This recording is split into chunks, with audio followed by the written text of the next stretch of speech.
Well, happy Friday to you, friends. Welcome back to another live stream review session. I'm excited for what is to come in the next, who knows how long, at least an hour, but sometimes these go up to 2.5 hours. So we're in for a good time. Let me know how things are sounding, looking on your end, and let me know where you're watching from today in this great wide world. I've got a survey going in the chat as well, and we'll do some shout outs here as the countdown is going. So I see we've got Isaac, one of our longtime viewers, and appreciate you hopping in there, Isaac. Hope you had a great Easter. Yeah, hit that survey up. I'm curious to hear how you guys how your Easter Sunday went, and I'll fill you guys in on how our Easter experiences went here at Central. Does it feel like it's been a year since Easter? It's been I don't know. They say that the Easter depression thing, you know, like for worship and production guys, is a real thing, like that letdown of the week after where you're like back to reality though. Hey, what's up, Brian? He says, stoked for this stream, baby, let's go. Hey, I'm stoked for you to be coming and playing lead next month, Brian, because it's gonna be awesome. We got Joshua, come on, great to be here from Ghana. That's so cool, awesome, man. James says, hey, love when Drake is on. Me too, I think this is the second time we've had Drake on, and maybe one of the first that we've, one of the first repeaters we've had there. Yeah. So excited to have Drake on as well. Everything sounding good, looking good, guys. We got a minute left. Wow. Yeah, handsome as ever. I just haven't changed, so yeah, I'm mid as ever, I guess, you know. Let's see here.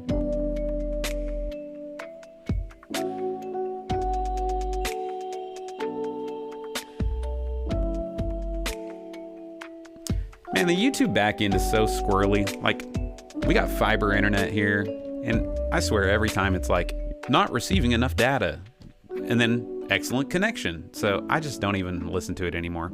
I just listen to you guys. Hopefully everything's great. Hello from Hong Kong. What's up? That's awesome. Very, very cool. Well, welcome back to another Friday live stream. It's going to be a great one, guys. And I hope that from wherever you're watching from in this world that you're having a blessed day. For us, it's 10 a.m. in the morning, so it's a Friday that we're just wrapping up the week here. You know, drop the kids off at school and just living the dream, really. Excited for what is to come on this backside of Easter. And as we get to talk shop here about what God has been doing in your churches. So, yeah, looks like we have got a bunch of people jumping into the chat. And so let's just do a couple more shout outs here. DCM asks, have you ever done an office studio tour? You know, it's one of those things where it's like, I keep saying I'm going to do that eventually, after this next thing gets added, but maybe eventually. I don't know, there's really not that much to this office. It's pretty small, but I could do that at some point. James says, looks great. What are you using on the sidewall for the window light? A gobo. Oh, yeah. So you're talking about these lines up here. That is, yeah, it's like a Bowens mount little adapter onto a $60 GVM daylight balanced light that is just up on my ceiling grid pointed that way. So yeah, it's pretty cheap little guy, just kind of thrown out of focus with that Bowens mount little gobo adapter thing. So it works, it's fun. Josh says good morning from Texas. What's up, Josh? Great to see you. What are you, the skid steer expert I saw? hitting up that side hustles. Great work. You could probably come make some money here during our remodel if you really get desperate, because they're moving a lot of dirt here as well. We had the kids midweek sessions out on the giant pile of dirt. We were going to use our giant pile of dirt for our Good Friday services as a purposeful moment. We had this giant pile of dirt on our back lawn, and so I took the cross up there, and we were making it basically like Golgotha's Hill, and we were going to have the band down in front and have this awesome outdoor Good Friday service, and gonna set it all up out there. And then the storms came, and we just had to cancel. So no Good Friday service for us. But you know, what can you do? Sometimes it just doesn't happen. Hey, I'm checking out the poll though. It looks like it's pretty evenly split here between those who have voted, but most of y'all are saying you had higher attendance than usual. Only maybe one or two of you saying lower, like you're kind of struggling. So it looks like the common theme is, at least for those of you hopping on the stream today, that like God is up to something in your churches and he's on the move. And isn't that exciting to be a part of it, and like on the production side of things get to be involved. So I'm excited for today's live stream, because we're going to get to really bounce some thoughts and questions off of a real expert today. This guest today has worked with some of the biggest names and artists in the Christian music scene. People like Bethel, people like Elevation, people like Taya, and then just the fact that he also is in the trenches of this day in and day out, doing installs and things like that, working with companies, and he really knows his stuff. So I'm excited to have on once again onto the live stream the one, the only, I believe the CEO of Lad Designs. You guys give it up for Drake Kelch. Come on, everybody. Thanks for having me on. Hey, it's super fun to be back. Hey, thanks for coming on. Like, was my intro correct? Hopefully I didn't make anything up. Was that all correct? Yeah, you were good. Awesome, man. Because Lad Designs, it's always confusing because like your profile picture still says Octane. Oh yeah, on my shirt. Yeah, so Octane was like your old company, right? Lad is the new brand. Yeah, so I worked for Octane, which is based here in Fort Collins. Gotcha. And I was like head of design and integration, I guess was my title. And then started Lad, which was mostly for the live events side of things, because that's like what we really love to do, is the events, the conferences, even your church Easter service, like whatever it is, like it's just like that's what we like to do. And then we've gradually started to do some integration again, just because people ask for it, and so we'll do it. But the whole goal with Lad was the live event, album recording, like whatever that side of things. So yeah. So what did Easter look like for you this year? Yeah, so I had a team doing a live stream in Florida for a church, and then myself and four other guys were at another church doing their production. So we were helping just with general like production support, helping with their set design, and then I did monitors. One of our guys in front of house, my brother was the LD for that, and then we had a couple other video people there assisting them as well. So worked with their team. It's a pretty large church, and they have quite a few volunteers and staff and that kind of thing, but then we were just there to help support on top of that. So yeah, we split up into two teams this year to be able to help both those churches. Yeah. I'm curious to hear your thoughts. You may not have a strong opinion, but this is something that's been debated recently, is like, what should production look like on Easter? And you guys can chime in the comments as well. Sure.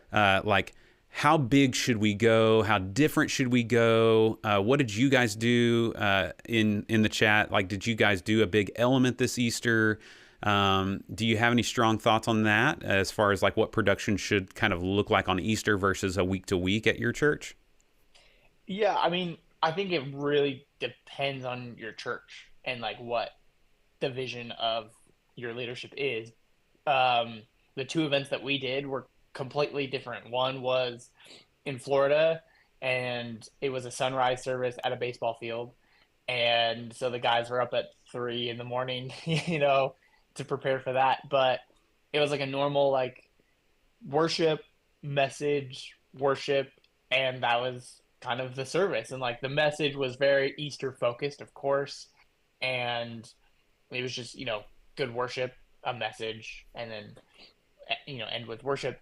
On the flip side, the event that I was at was like the whole production. It was um, actors and Jesus, and like they had a donkey and horses, and like this whole thing. It was like a whole production, and with a message like in the middle of that. Like the pastor did come out and like speak for 15 minutes right in the middle of that whole thing. 13 songs. It was a long production. Neither I would say are bad. Like there's not a wrong way to do Easter. It's really just depends on like what your church wants to do. I was raised with like Easter's kind of like a normal-ish service, but with an emphasis on the Easter story Yeah. and that whole thing. And so it wasn't like a grand, spectacular production, but it was very like Easter focused. And usually, like where I was raised and grew up in the church, it was like there was always like a Good Friday service that was very Good Friday oriented. They always had we did like a joined citywide church service. So there was like 5 different larger churches that joined together and held the Good Friday service together.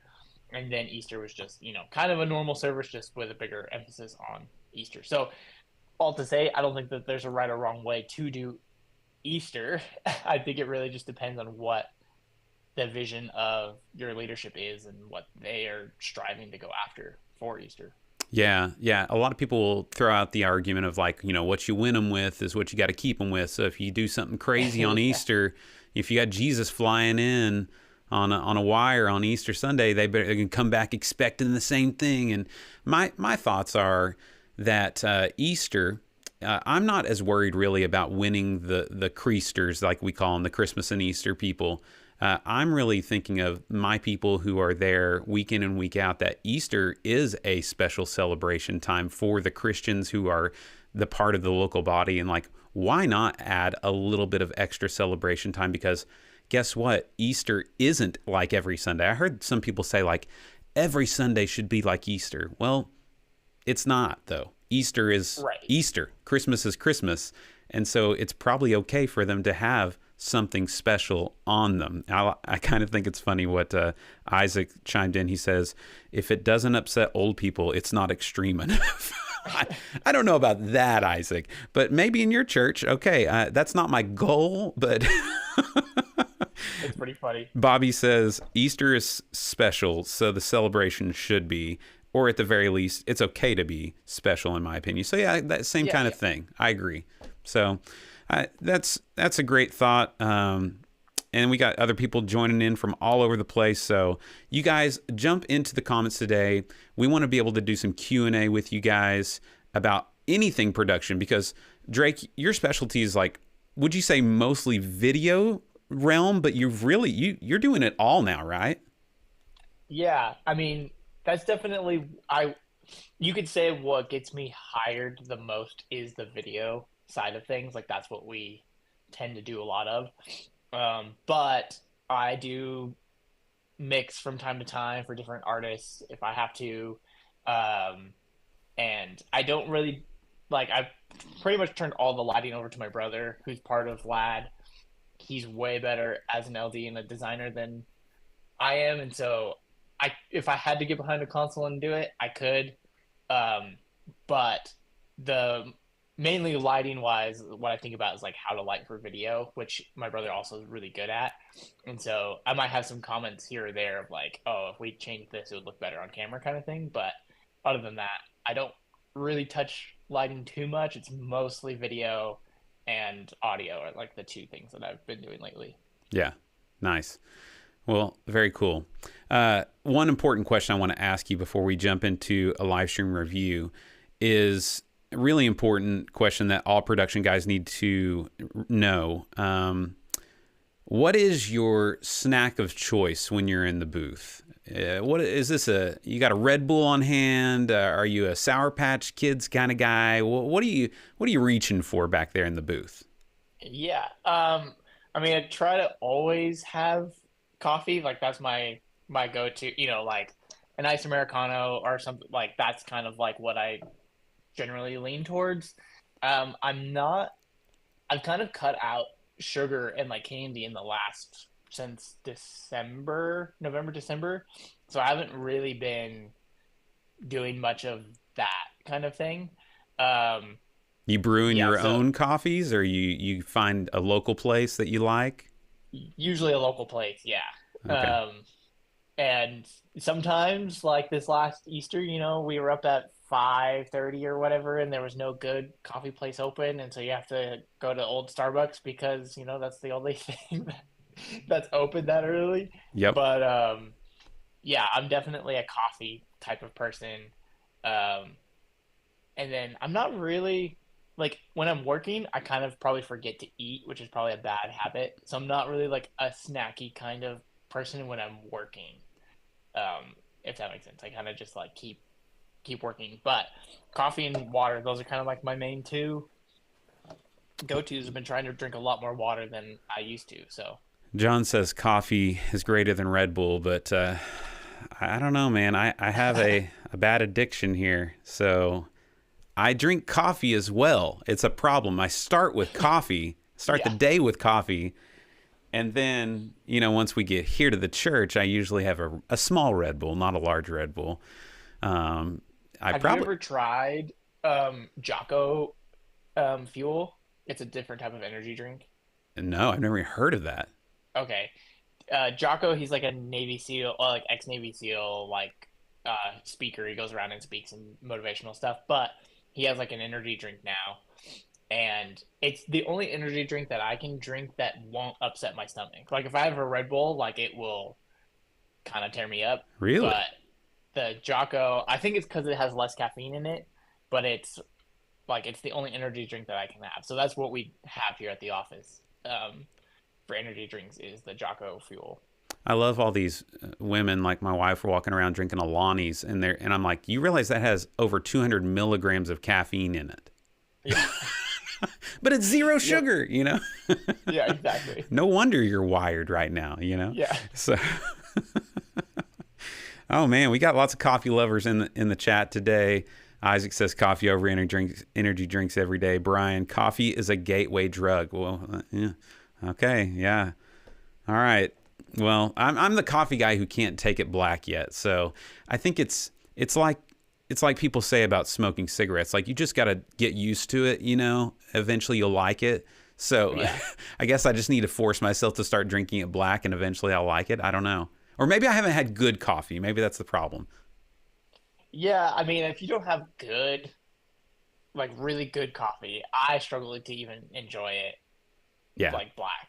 Yeah. That's where, yeah, you have to have good beans. It's got to be roasted right. It's got to be, pulled right. Sweet tea, Sweet nice. tea, let's go, baby. Come on. Yeah, that's definitely a gateway drug, because you drink a Yeah, sweet tea, you're like, why is this candy not sweet? exactly. Oh, it's dangerous. All right, man. Well, let's jump into some live stream reviews. We've got a few that have been submitted, just a few. I think there was 45 that were submitted. So we're definitely not going to be able to get to all of those. But I did select, I've got 3 for sure that we are going to look at with Drake. Maybe 4 if we have time here before the 11 o'clock hour here at the Central Standard Time Zone. And then I'll be around for another hour, guys. If you guys want to do any specific ones, you can always, I can be bought. You can do a little super chat for $10 and, jump to the front of the line. You can do a fast pass.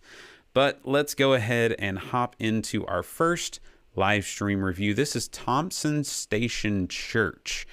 They are using Sony FX9s, and let's play their stream a little bit, and we'll take a look and see what they are working with here. I'll fast forward up to...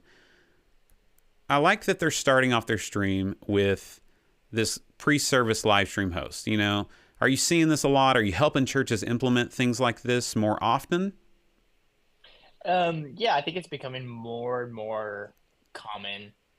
One of the churches that we're working with right now, like, pretty regularly, just to help them grow, like, they do a pre and post service thing. And once you get, like, used to doing it, and it becomes like a normal routine where it's not like a stretch to be able to pull this off, then you can start getting really creative with the ways that you do it, and then that's where it starts getting fun, I think. Yeah.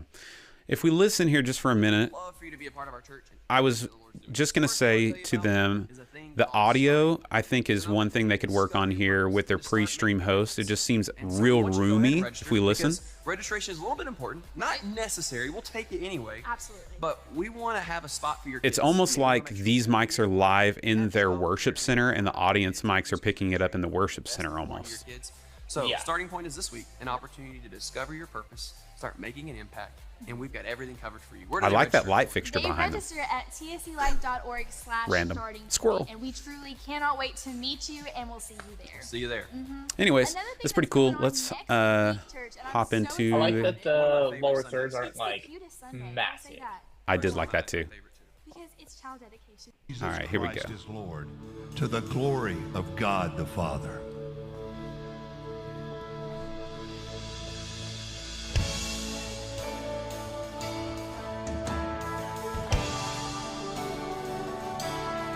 I know a name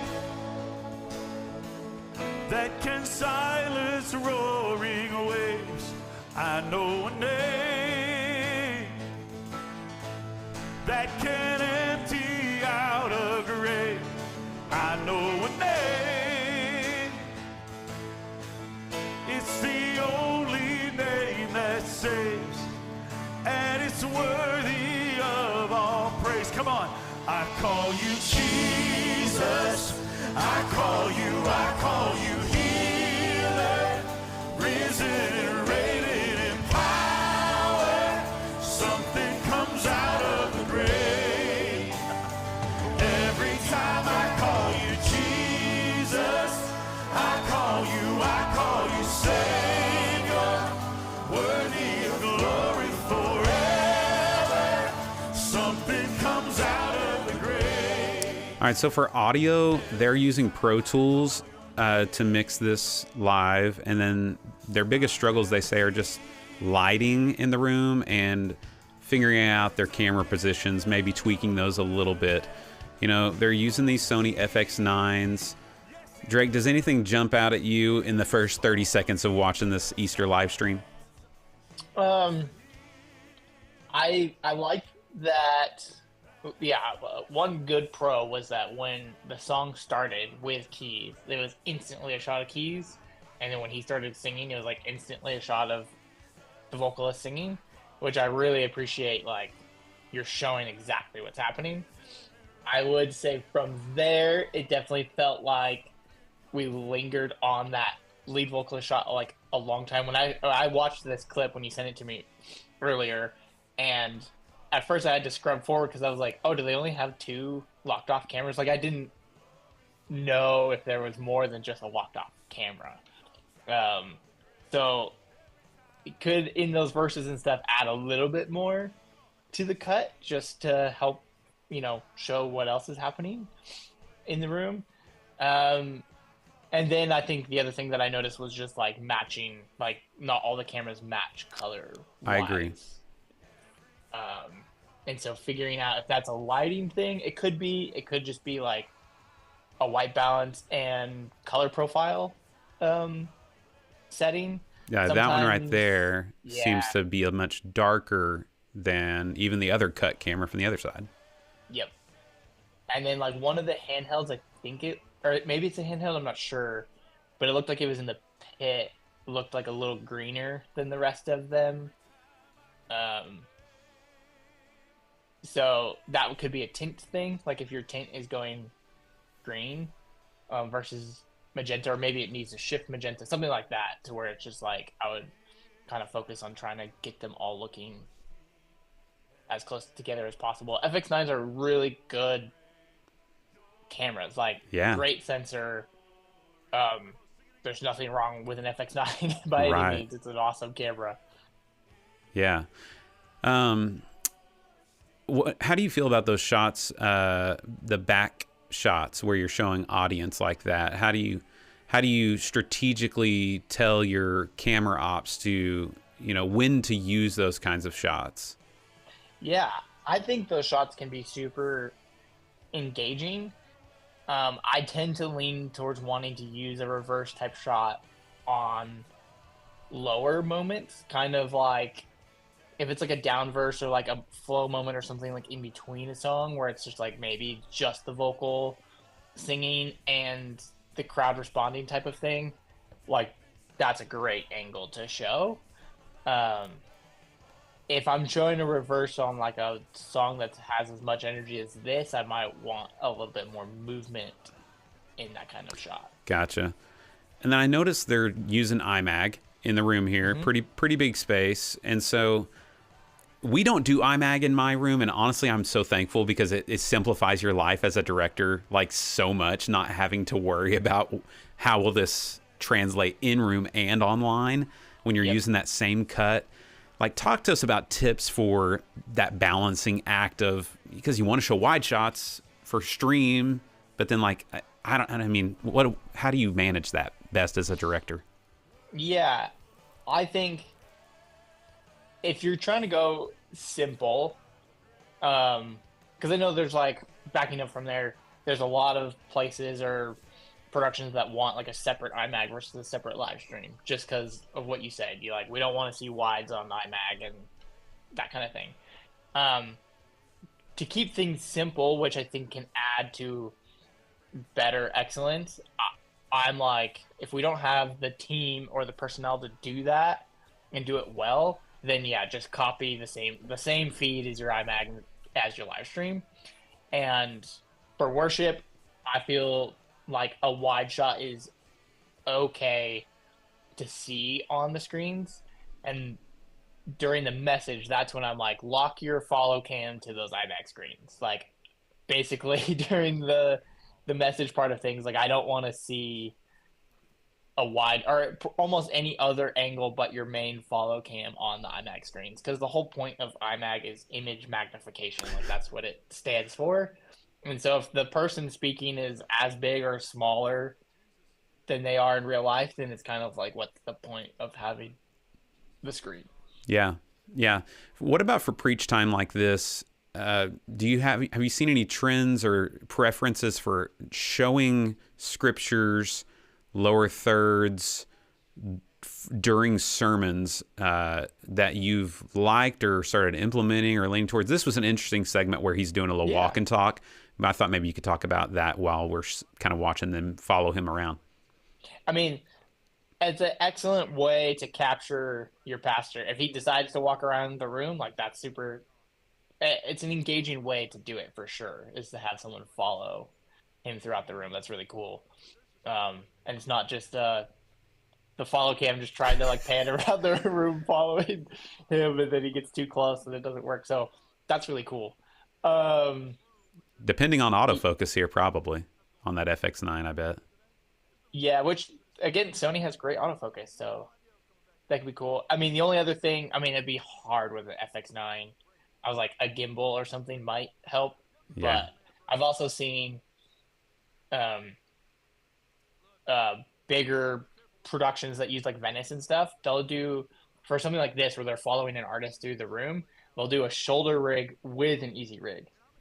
And so the camera's on their shoulder so they can hold it like this, and they have zoom focus controls like right here, but then they use an easy rig to also support it, and it looks pretty good. So I think it looks better in a follow situation than trying to like hold it like in front of you if you're just like that.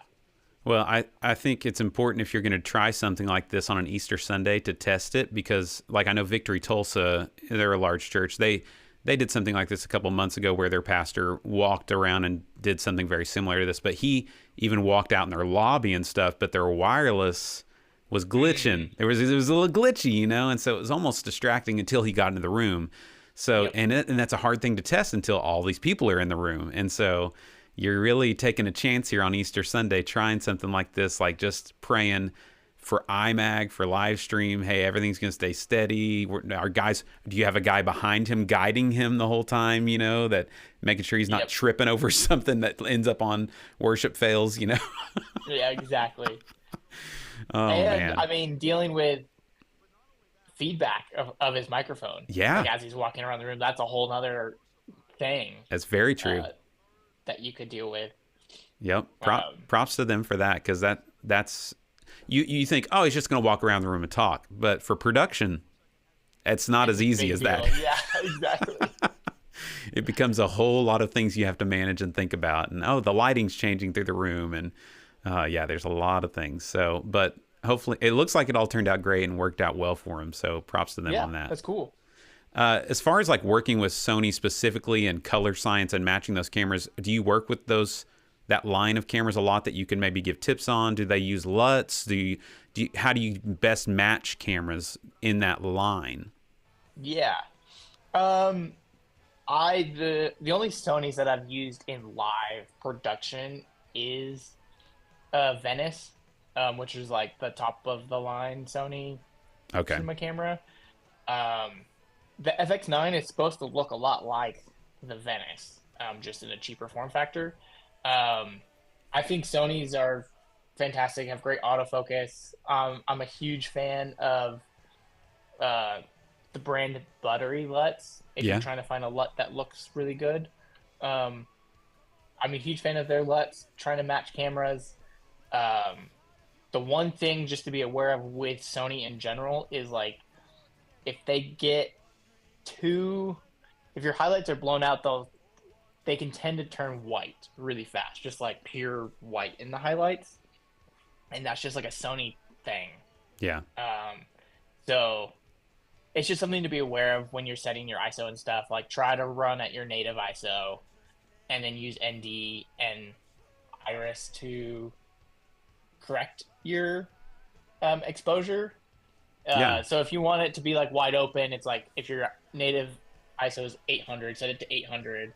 Add ND to get it down to where you can be at the 2.8 range or something like that on your Iris if that's where you want to live, and that'll just help with those highlights not get as blown out if you're running at your native ISO. Yeah, those are good thoughts. All right, let's listen to this Pro Tools mix for just about 20-30 seconds, and you guys in the chat can chime in on this mix, and let's give any feedback, good, bad, anything you hear. Love that shot.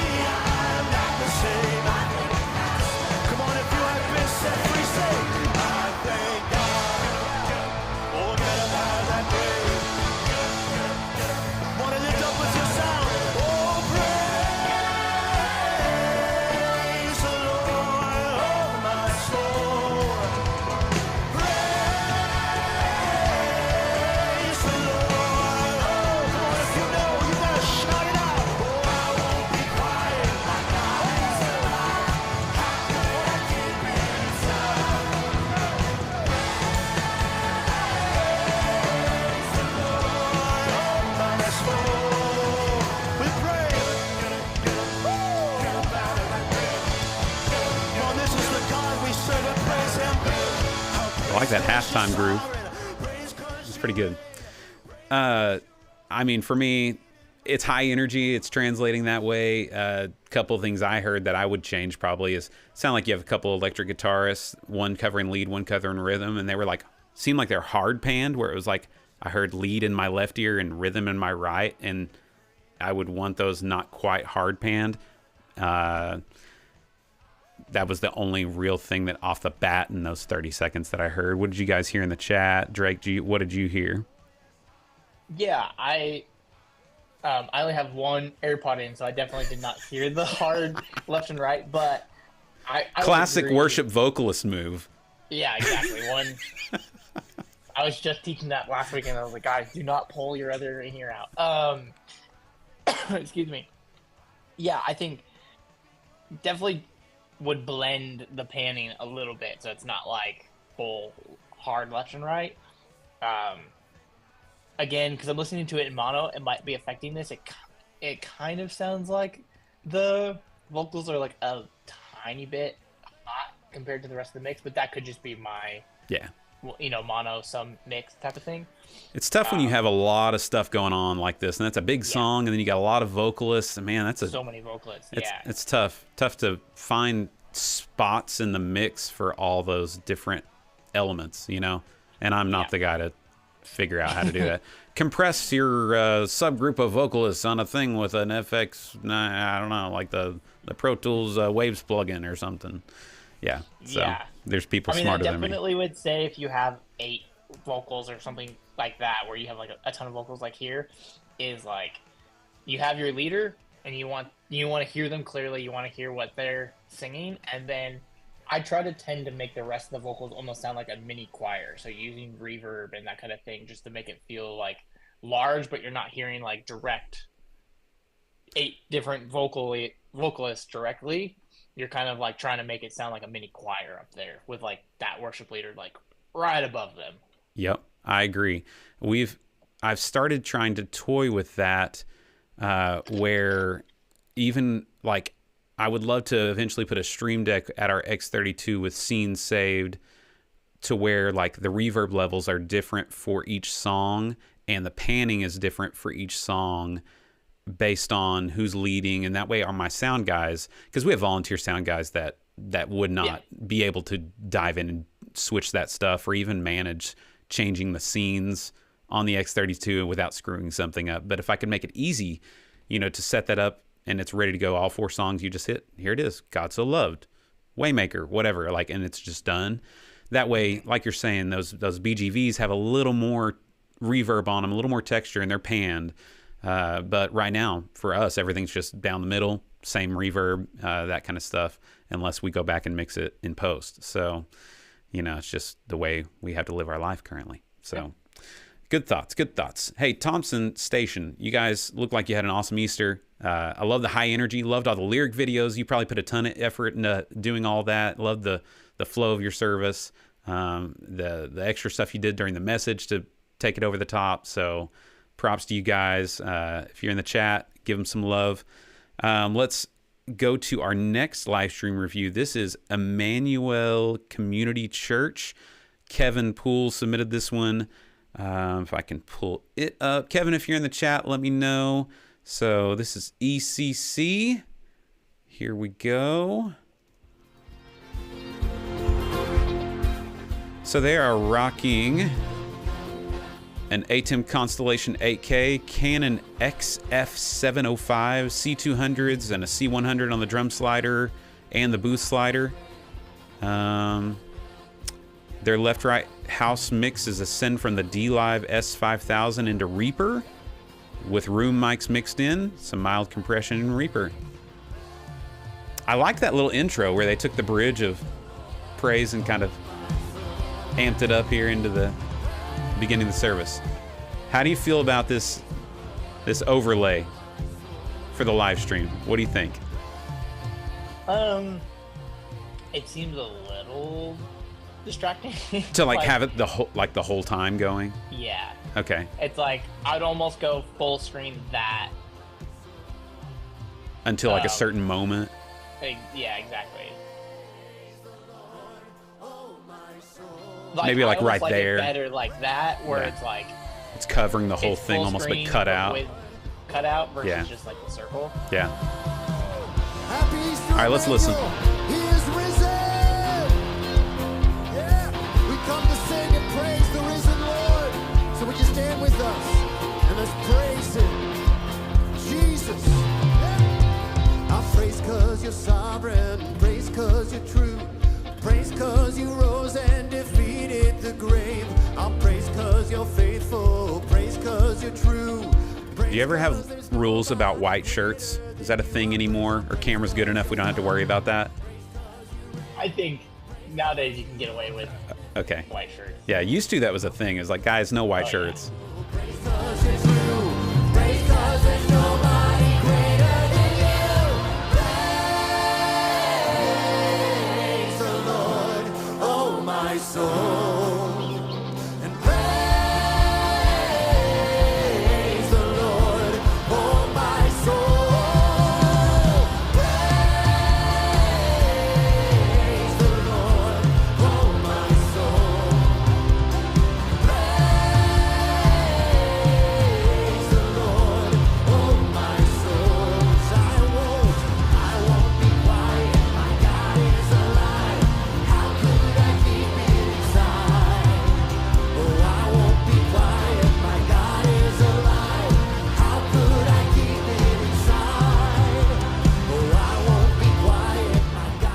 That's Emmanuel Community Church. Drake, what are you seeing there? First off, it's like I pulled it up on a separate tab because like the color gets affected, in this app. But their key light is awesome. It's so good. So Skin tones are good.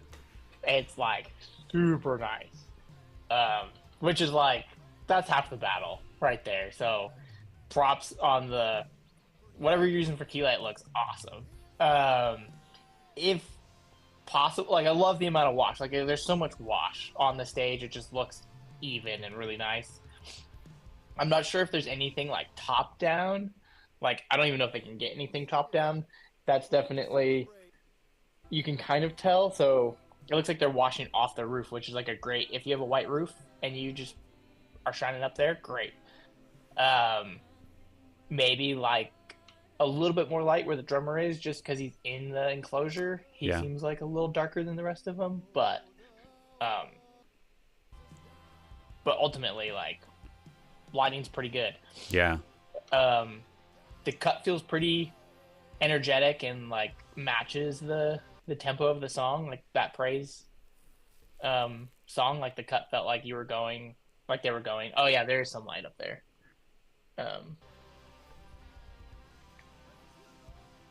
Yeah, it's one of those buildings where it's kind of hard to rig anything up high. Yep. So they built a building and thought they'll never want to change anything. This is perfect. Yeah, classic. Yeah. Why would they ever want to hang anything anywhere else? These 3 lighting positions is all they'll ever need. So. Yeah.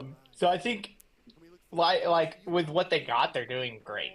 Because I understand that there's limitations to that building just by seeing it. Yeah, I agree. And the first thing that jumped out to me was the drum sounds were like really good. Tom, snare, like the mix was great.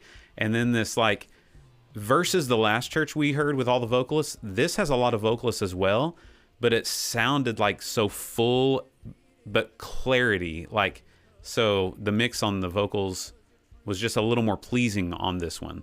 So I don't know exactly what they're doing to treat those in Reaper versus coming from their D-Live S5000 into Reaper. But yeah, it's working. It's doing really good. Yeah, the mix sounds really good.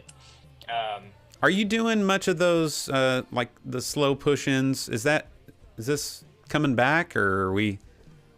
I try any church that I consult. I pretty much cut out all the zooms. The only time I really like using a zoom is when you can get the parallax effect. So like on a dolly or a jib, where if you're like moving, like on a jib, if you're like booming out but zooming in, and you can get that crazy like parallax effect, that's really cool. Or if you're like dollying through a crowd and there's hands and you're like pushing in or pulling out as you're dollying, it makes the reveal bigger. Versus just like a stationary camera where you're like zooming in and zooming out. Yeah, I try to tell all my slash cameras like that angle that we just saw, like find a shot, give me the shot, and then as soon as we're off of you, find another shot. So it might be like, yeah, get me a wide shot that has crowd in it, and then get me a tight of that vocalist and the next vocalist. And if you can find a guitar, if you have a shot of the guitar, like get me a shot of them too, and just kind of like keep feeding the director as many shots as you can possibly get, and just kind of keep that rotation going. Like that, for example, it's like, okay, maybe I don't know what lens they have. Like, I would love to see that guitar tighter, but that could be a lens limitation, which is fine. So yeah, I try to eliminate zooms and just like find the shot and give me the shot kind of thing. Yeah. One thing that I would suggest is this shot right coming up here. This one right here. Looks like you got somebody on a handheld. We have somebody in the back always on a handheld as well, but we have put them on a gimbal to where they can just do that Defy rhythm track shot by just walking and just parallaxing with their hands with the gimbal. And that's been awesome. Even in our tiny little room that seats 175 people, they just walk behind the back row of people and just walk and pan, and like you're saying, parallax between. And so if you've got somebody with a wireless that, it may be too big a rig to do that with, I don't know. But that's just an idea. If you've got somebody wireless already, it could be a little more stable and more engaging, add some more movement in there as well. But I think they're killing it. Let's look at their sermon and just see how they're how they're doing stuff here in the message. If they did a certain so they're just. I think that's something everyone kind of forgets. Like, the worship is fun, but like the sermon actually really matters. How you shoot it as well. Absolutely. So knees up, you cool with that? Is that a good knee up like this right here for pastor? Or would you rather that be like waist up? I'd rather it be waist up. Like, even with lower thirds being on there? Yeah, maybe that lower third might be a little chunky too. Like, it could maybe slim down. It looks like it's up there the whole time as well. Got it, yeah. It's what it I'm appears curious, like. I don't think that they had IMAG. I didn't see if they did. They didn't during worship. It didn't appear. Okay. So that would be one thing I would think is maybe you don't need this, lower third on there the whole time during sermon. Because that just, I don't know, it kind of becomes white noise for the viewer probably. Bringing it on and off is probably a little more engaging. One thing we struggle with, Drake, is we don't have the best tripod head and tripod. And so it's fine when we're actively following our pastor, but he'll stand at his table and stand still. And so our guy will rest. But then as soon as he goes to grab, that's when we see just a little bump. Is that the sticks? Is that the head? Is that just the camera being not that heavy? Or is that, of course the camera also we got lens stabilization, we got sensor stabilization. Like, would we want none of that and just be like on a brick of a tripod? Like what's the best situation? Yeah, that's definitely always a tough conversation for everyone. Is like, tripods are expensive. They're so expensive. So expensive. And when you're shooting super long lens and trying to get a tight shot, you're emphasizing every tiny micro movement, like 10x.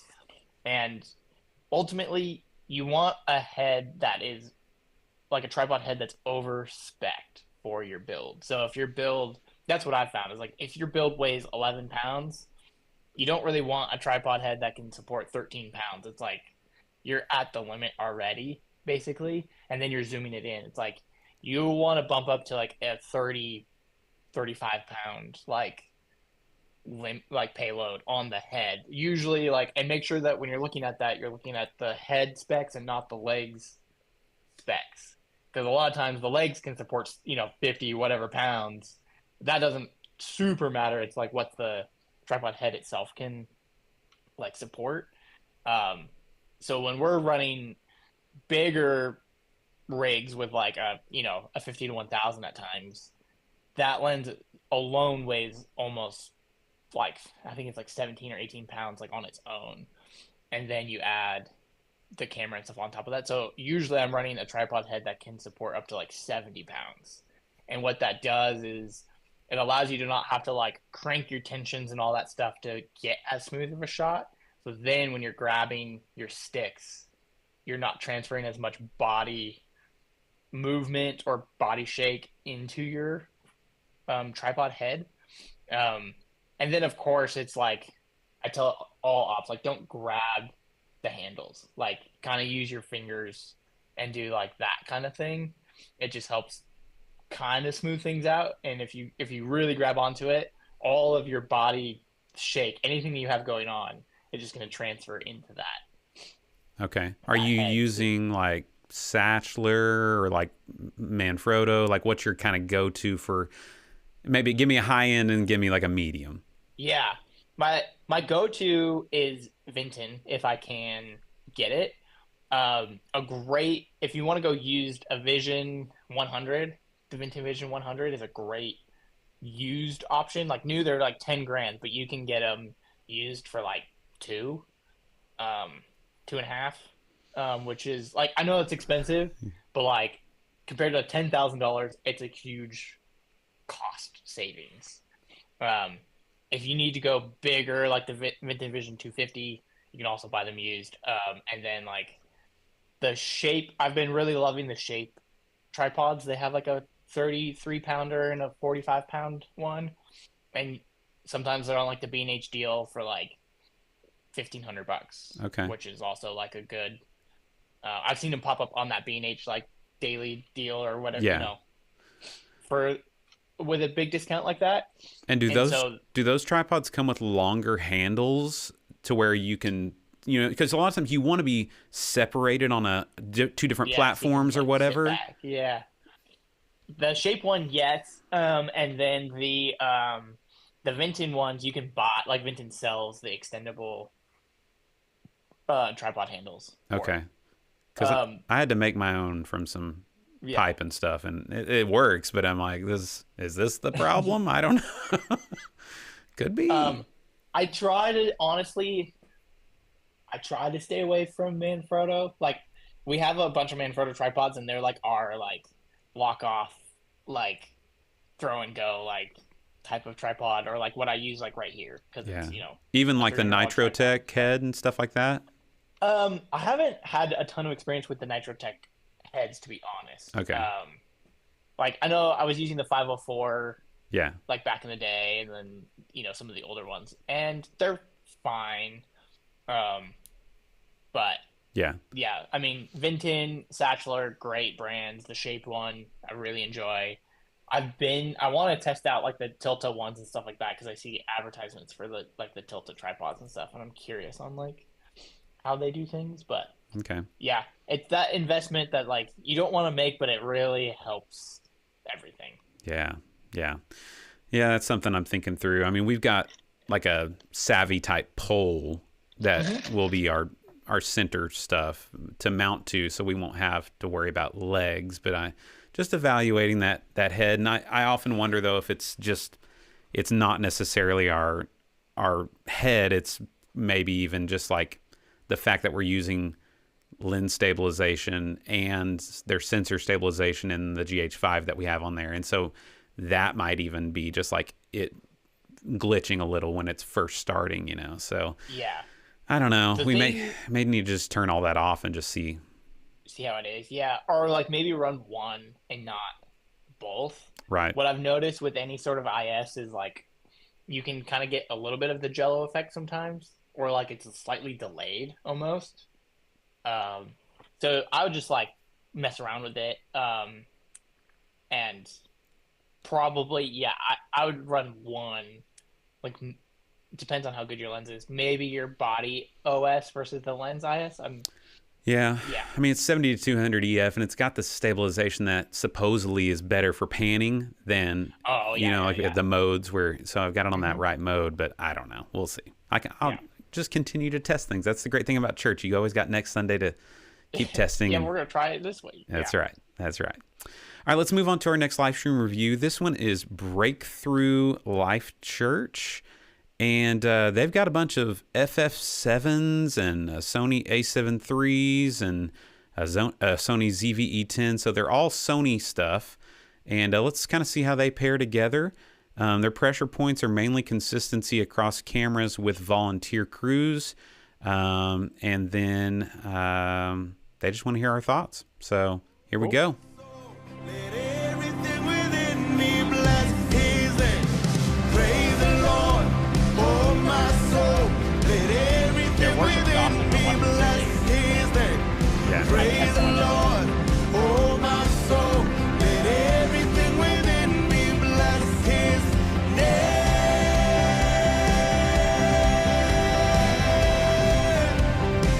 We bless his name.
that's Breakthrough Life Church. Doing a great job there on Easter Sunday. Anything jumping out at you there, Drake? I think right off the bat, some of the shots might, especially for like a song this energetic, might be a little long.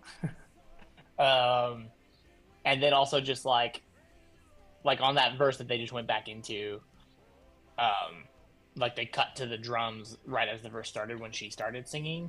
And it's like that kind of thing. Like I love just like the drums are playing, but like the verse started, and it really helps the audience like understand what's happening when you get to that vocalist when they first start singing. So it's things like that I would, pay attention to a little bit more. Maybe some of the shots are a little long, and then also just like. And now you should go to the instrumentalists. Yeah, when they're not exactly. singing. I think that's such an important training thing that our directors that maybe aren't musicians, they just need to be trained on that, right? Mm-hmm.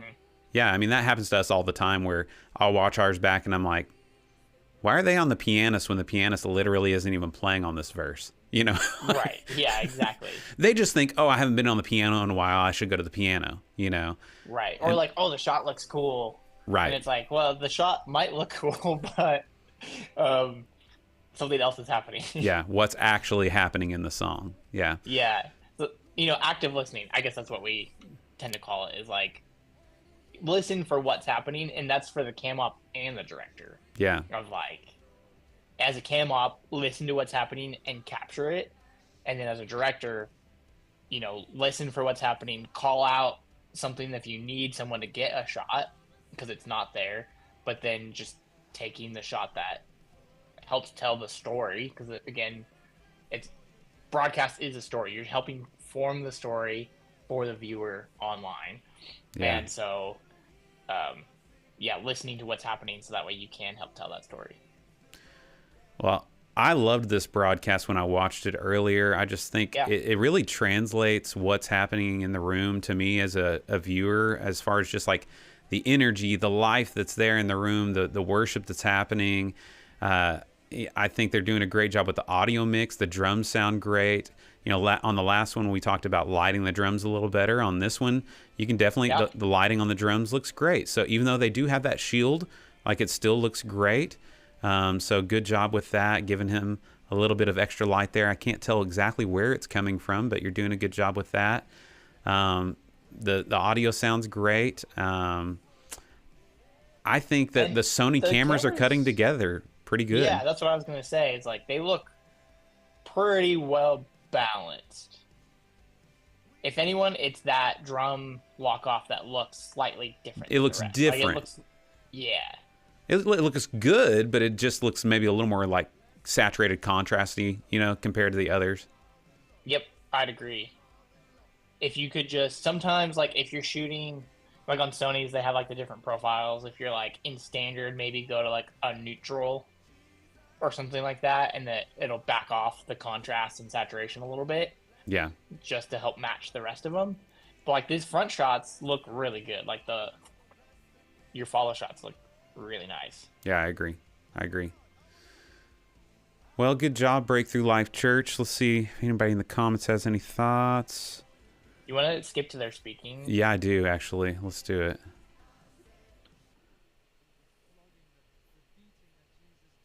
All right, so they're keeping it real simple on lower thirds. Some of that almost gets a little lost without a background on the scripture, maybe. I really like their backdrop behind their speakers and stuff, though, with just that, like, those little stick-on tiles, probably. I forget, Mio culture kind of looking stuff. Mm-hmm. It's a nice, warm backdrop that's not, like, black. Like the typical... Yeah. Let's just let it go black. Yeah, it's got something to wash some light on. So looks like they're keeping it simple, just following them back and forth. So good framing. Good framing. It appears to be level.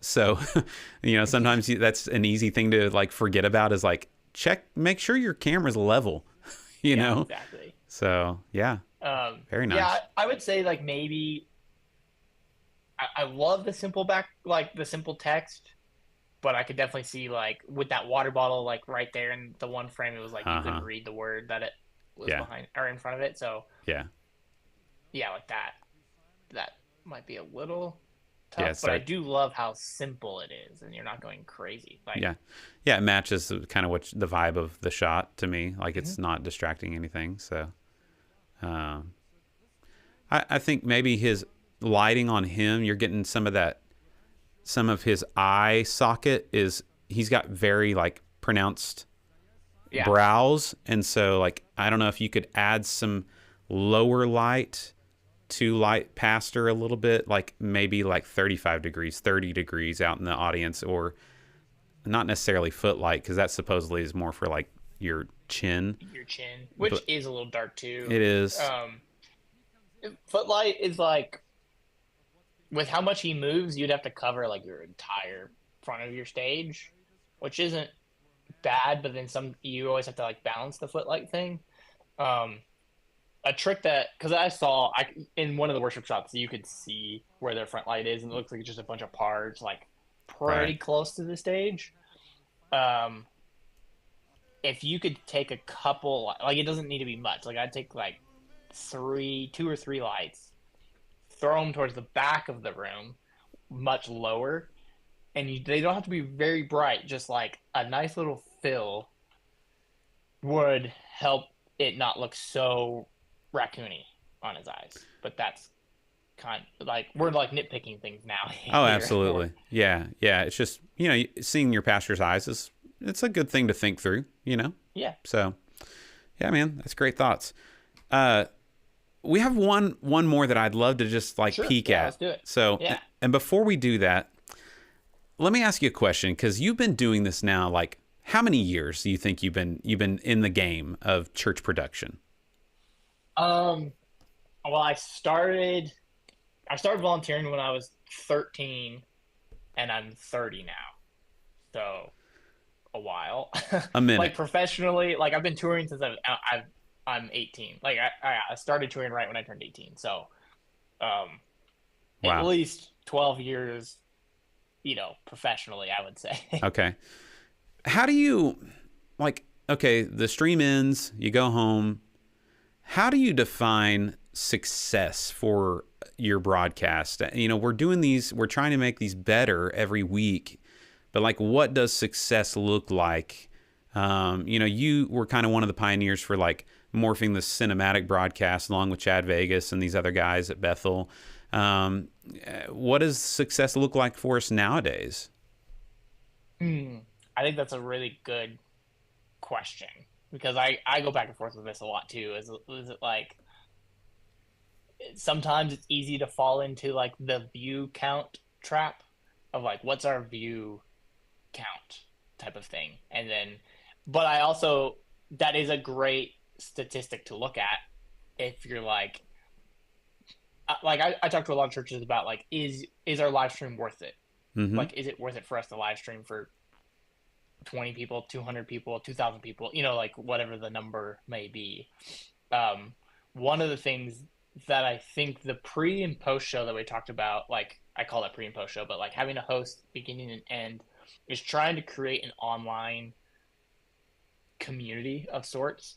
And even being able to pray with people and lead people to the Lord in the chat, in that community, and being able to make sure that we're still offering the same things that you're offering in the room to those people watching online. Sometimes, and I guess it's different every church, because some churches, they're oh, we just want to live stream for those 2 people that can't make it in today, that are just normal viewers, and that's fine. There's nothing wrong with that. I might slim down, unless you have an overabundance of volunteers. It's if it's a strenuous thing, I might slim down on how much you do with your broadcast. Yeah. If it's just for the couple people that can't make it. But ultimately, it's it's supposed to be an extension of your church. Yep. Your local church. It's that extension. So it's are you actually is your video or your broadcast engaging enough to where it is an extension? Yeah. And it's, it's got to sound good. It's got to look good to keep people there, and it would be the same value that you have in your room. Like, does your room sound good? Is your lighting too distracting? It's like those things help keep people in the church because it's not too loud, it's not too harsh, it's not too, flashy, whatever. Same thing goes with broadcast online. Is it like, are your cuts too crazy? Sure. Do we see what's happening in the room to where the viewer feels engaged? Yep. So I guess I would look at a lot of those kinds of things. Yeah.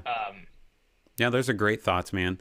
Yeah. It's funny because, statistics would tell us that engagement online is just down overall, like on all social media platforms. Engagement, as far as right now we have 56 people watching this live stream. If I were to say, hey guys, what does success look like to you for your live stream? We may have 3 or 4 guys jump in the chat and say something, but most of us, we live in this lurker society now online where, we forward the memes to each other, we forward the reels to each other. It's a secret liking society. And I always joke in our pre-service segment that, we have many of you that are, I would define you as lurkers, but I want you to be engaged in our worship today. Like maybe you've been watching our services for months, but let us know you're there so we can pray for you, so we can, meet you for the first time. And it's that struggle of could our live stream help someone become a engaged participant? Yes, I think it definitely can. And because what I think is happening, and I know is happening, is eventually people that come to our church, we always hear one of the very first things they do is they watch the live stream, because it's one of the only authentic things that is online anymore. That's you guys are watching us. This is authentic. We can't doctor this, very much. Right. Yeah. And so if you go on my church website, it's doctored pictures. It's all the things we've curated. It's social media is a curated image, but your live stream of your church is your real, the thing that's happening. Yeah. It's raw.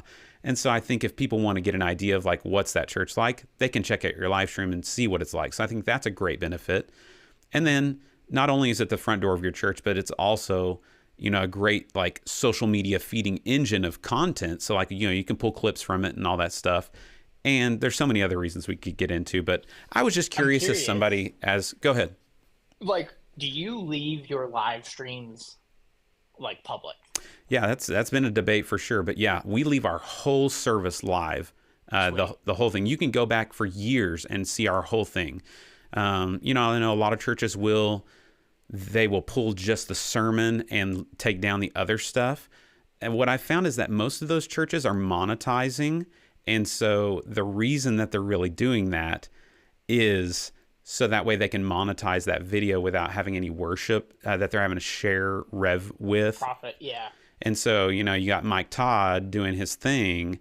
Well, now they're not having to share profits with any, and a lot of churches do this. And you may say it's easier for the consumer to quickly jump into the sermon. Well, with chapter markers and stuff nowadays in YouTube and podcasts, we do clip for podcast, audio only. But for YouTube, it's just an extra step that I don't think is necessary anymore. So we just go back and add chapter markers, things like that. Yeah. Yeah, I personally love it when the whole live stream stays up. Because if I'm going to check out a church, it's worship is a part of the service. Yeah.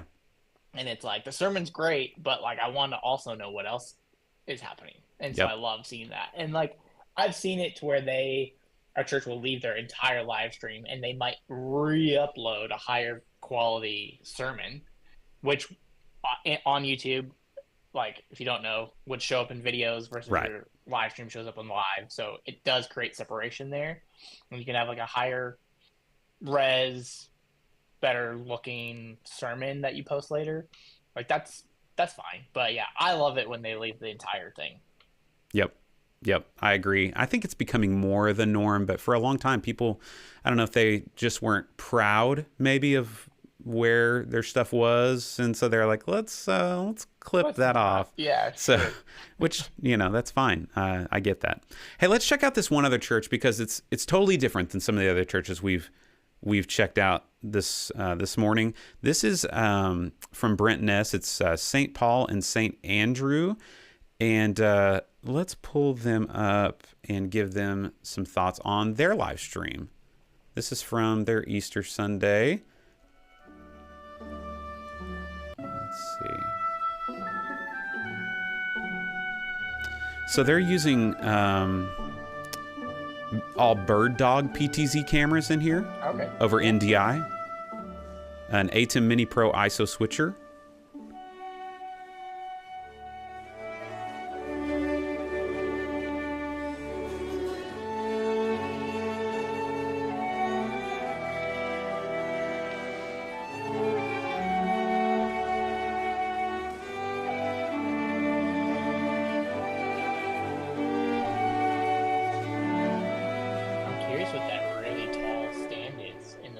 I know, right?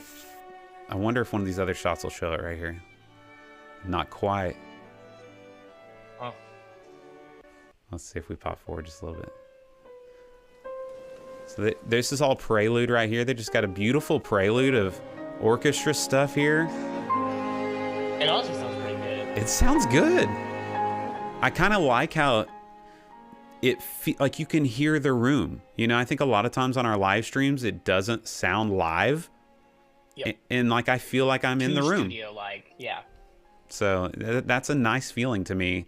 And in this type of setting, it works. Like, the music fits that space. You're not having like drums echoing out through everywhere. Let's see. Is that a Right. PTZ camera? I can't tell. Interesting. Huh. Oh, are those microphones? They might be. Huh. Interesting. Okay. I don't know. Beautiful space. This is all just prelude stuff, I guess. Let's go to choir here.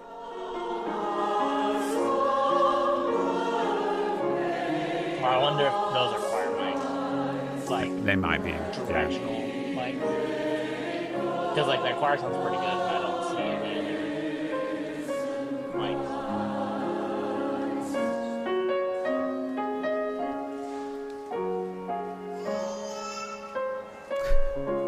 Wow, yeah, the room mics are hot. Let's see here.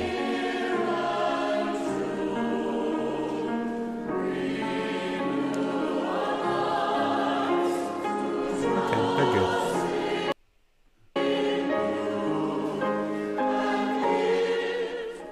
Anyways, churches like this, I get it why they have PTZ cameras. You know, a space like this, you probably don't have a lot of spots to mount, you know, camera risers, or, you know, you're trying to respect the space. And so, you know, you're being strategic about that. Have you worked with BirdDog cameras much? I've used BirdDog NDI, like their encoder decoder things. I have not used their PTZs. When it comes to PTZs, I love the Canon CRN 300, 500. You know, Yeah, the auto tracking stuff. Like, it's worth. they're- Don't you have to pay for that upgrade? You do, but it's like, it's so nice. Like, if you want it, I personally really like the Canon PTZs. I mean, I'm working with a church right now that we're speccing 6 PTZs because of the style of the church, and it's like, that's not my go-to, but I understand it's very similar to this. They have a choir. They also just don't have a huge volunteer pool, so the ability to have, you know, we're talking about the Sony PTZs or the Canon PTZs, and like the Canon controller gives you you can control all the cameras, all the presets right here on this nice controller. You can even auto track the pastor walking if he's not standing still like this kind of thing. And that's where I'm like, in the right context, PTZs are kind of nice. And I mean, this whole baptized thing that we're doing next week, we're using a couple PTZs for these overlook cameras that we need to have control over throughout the entire day. And so it's like, there is a place for them. Will you use a controller or will you use like Companion or something like that to like control and then feed it into a different switcher, or how's that all integrating? So the church that we're working with, like, it'll just be like all of SDI right out of the PTZs right into their switcher, and then using the Canon 1000, I think is what it is. I forget, the IP 1000 is their model, and then you have the pan, tilt, zoom controls, but then you also have like all the presets that you can just select a camera, select a preset. So you can do, I think 10 cameras on one controller, which is pretty sick that you can have one op. It's all over IP. All over IP, yeah. And then you can use companion if you want extra buttons. Yeah. And then for what we're using it for, I'm not even using the controller. I'm just using the web GUI. Oh, really? Essentially, which is over IP. So SDI out of the camera into the switcher, and then just Cat5 into it for the web GUI. Because I'm not really having to change them that much, it's like we can just make a couple presets. We could companion it if we wanted to, but we're just making a couple presets mainly for exposure. Yeah. And then we might, depending on the crowd or whatever, we might like zoom in and reframe a little bit, but like it's mainly so we can track exposure throughout the day. And that's where it's like, just using the web GUI is fine. Well, my only thoughts here for St. Paul and St. Andrew, you got these BirdDogs. Just make sure whatever cameras you're using that you've got them all set to all the same white balances. And I'm just noticing popping between your different cameras that either they're on auto white balance maybe or auto exposure type stuff, because they're kind of all look a little different. And so if they're all BirdDog PTZs that are, the P200s, you should be able to go in and dial those all in and get those white balanced correctly. It looks like your lighting is a consistent, normal thing. So, just try to get those locked in together, and that'll look more consistent when you go between your different shots. Yeah. The other thing I would say is dissolves are kind of out, right? Like pretty much we're cutting now. I definitely lean a lot more towards hard cuts and then dissolves when it's like between full screen graphics or like a video. Like if you played back a video, I would dissolve to that and dissolve out of that. Otherwise, I would cut. And then I think the only other thing that the lower thirds that I saw were like that super blue big thing with like the small name is like, you could definitely like shrink that. And then maybe I like to, there was one. Like I would try to find a template of something. There's, lots of places to get lower third templates and stuff from that just kind of matches the aesthetic of the church. Yep. Just kind of match that style. That's kind of a larger lower third. I'm not a fan of really large lower thirds. Like you need to be able to read the text, but then that's the tough balance. That's it. Like I don't want to take up a ton of the frame with that lower third. Yeah.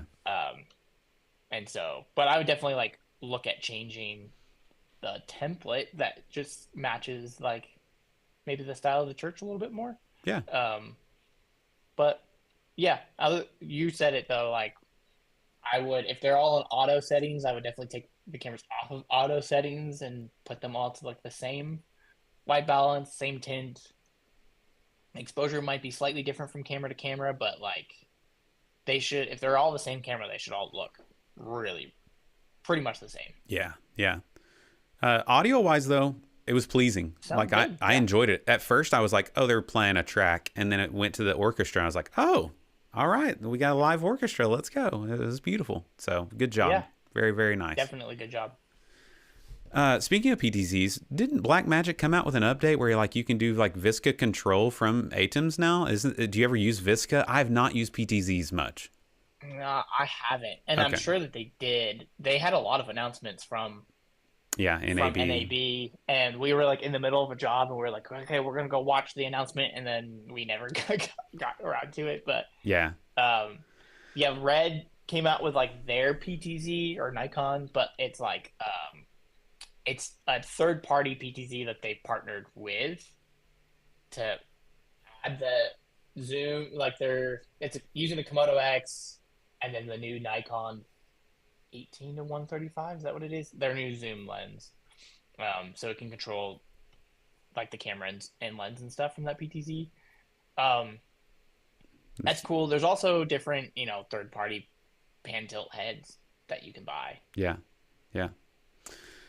Well, man, this has been really fun. As we wrap this segment up, I'm just curious, like in life, in production, whatever, what's something you're excited about right now? Like what's something that's kind of you wake up and or on the weekends you're like, I want to go do that, or like it doesn't have to be production related even. Sure. I mean, I think I personally just get excited about what we do, and I think that that's like, if you're in this industry, I think that that's important, is like finding what actually excites you in the production world, and then it doesn't turn into a job. Like for me, it's like there are aspects of this that, yeah, it's a job, and running a business is scary at times, but ultimately I love what I do, and all the different things that we do actually like excites me, and I like look forward to doing it. And so I think like that's a super important thing, is like if you enjoy this and you can find those things that excite you about it, it doesn't turn into a job. It's actually, yeah, I think it's really enjoyable, and yeah. That's I don't awesome. know if that makes sense, but no, yeah, I really feel the same way. What I do. Yeah, I know. Isn't that crazy? It's just like, I love my job, and it's a blessing that like we get to do what we love, and I take that for granted probably a lot, that I really do get to do what I love. Thank you, Lord, that I get paid for doing this. It's amazing. And so help us not ever to become jaded about that, and help us to keep our eyes on what really matters, and the fact that serving the Lord by doing all of this is the prize at the end of it, right? That and he takes care of our families through it, and so it's just a blessing to be able to do it. If you work or volunteer at a church, and like maybe you're not necessarily over a department or or the production team or something like that, but you're working there or serving there, I think it's like, if you want to try things and experiment and get better at what you're doing, I think it's always worth a conversation with whoever your oversight is, or the pastor or leadership or whatever, to where that conversation can happen, to where it's like, yeah, let's try this, and be able to build and grow and not stay stagnant in just what you do day to day. Yeah. And as long as your leadership has okayed that, and there's going to be grace because we're trying things and experimenting things, and we want to grow and get better, I think that that's a good place to live in. So that way we aren't staying stagnant, and it's not just day in, day out, the same thing. It's like, yeah, whatever it is, if it's adding a Stream Deck button for your vocalist in the reverb, if it's trying a different camera position, whatever it is, that also helps bring, for me, like excitement, and like, okay, we're trying new things, we're constantly evolving, getting better. Like that's what I like to do, and so yeah, it's definitely worth that conversation. This is just making me realize that I hear it all the time in my YouTube comments, and even in the chat probably today, there's guys who aren't in me and yours position where we're full-time doing this, and they're living the struggle of like what we probably were at some point, where it's like you're up at the church at midnight after you've already worked 40 hours and you're programming the companion buttons, and you're wondering to yourself, like, is there a spot for me to ever move to more than 20 hours a week at the church? And as somebody who works with a lot of churches now in like a consultant role, maybe you can be an outside voice to guys like that, or even churches that might hear this as they think through production roles at their church and staffing. How do you think through, like, when is it a viable time to prioritize like a full-time media role outside of just like the worship guy will handle that, or we've got a secretary that'll just kind of take care of things? When have you seen that become like a role at a church that might be something to consider? Is it like a certain size, or is it just the priorities of that church, or how do you start that conversation? Do you have any thoughts around that for that guy or that church that's kind of in that realm of, could we ever make this a full-time thing? Yeah, I think like size and what you're trying to do, I think can play into that position a lot. If you are the church that's just like, we're fine week to week, there's no really struggles, like we're not really looking to advance, we just want the mics to turn on and that kind of thing. It's like, okay, maybe it is like the worship leader's responsibility in their scenes and whatnot. If you're the church that's like, oh, we want to actively grow our live stream, grow our social media, grow the attendance in the church, and that's like the vision of leadership, because it all has to come from that top down structure.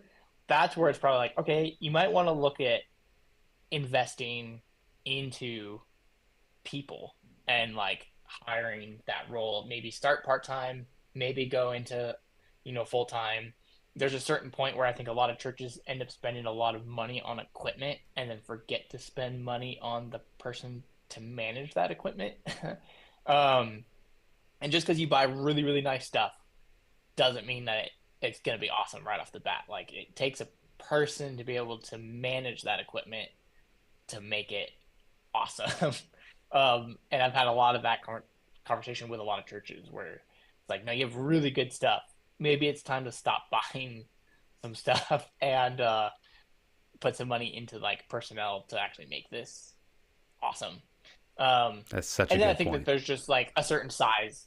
If you are a 2,500 seat room and you have 3 full services on a Sunday, it's probably time that you hire a full-time production manager if you don't already. Like, that's a big church, and even on that side of the church, I might even be like, you kind of need 3 direct, like a production manager that probably is also your audio guy or your video guy or something, a visuals director, and then like a lighting in-room visuals director. Yeah.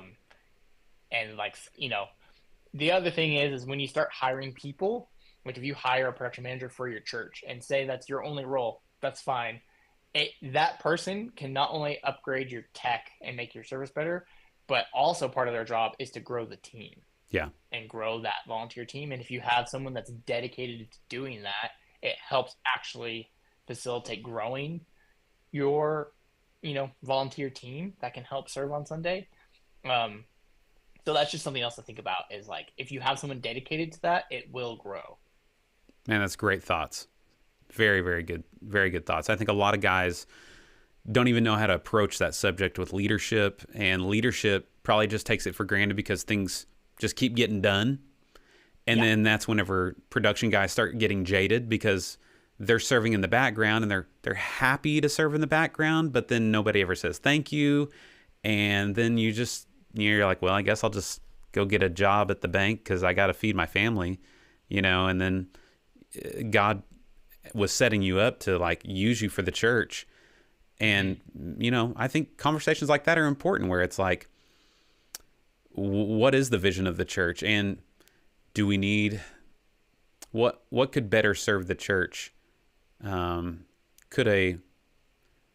at step on toes, but like, could a former pastor serve the church as a volunteer senior adult pastor to make budget space for a young man to have funding for his family to be a production director? I don't know. Yep. I'm not asking I'm just brainstorming here. But anyways, I just think those are things that the church, you guys are probably, I get questions about. And so I just thought, as somebody who lives in this world, I'd bounce it off you. And those are great thoughts. So I really appreciate it. And I think it's worth, if you are the person in that position,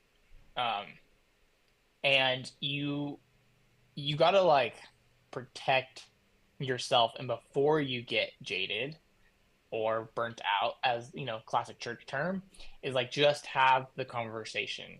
Like, sometimes people don't know, like leadership, like you're saying, a lot of times they just know, oh, it's getting done every week. They have literally no clue your situation or your background, your story, whatever it is.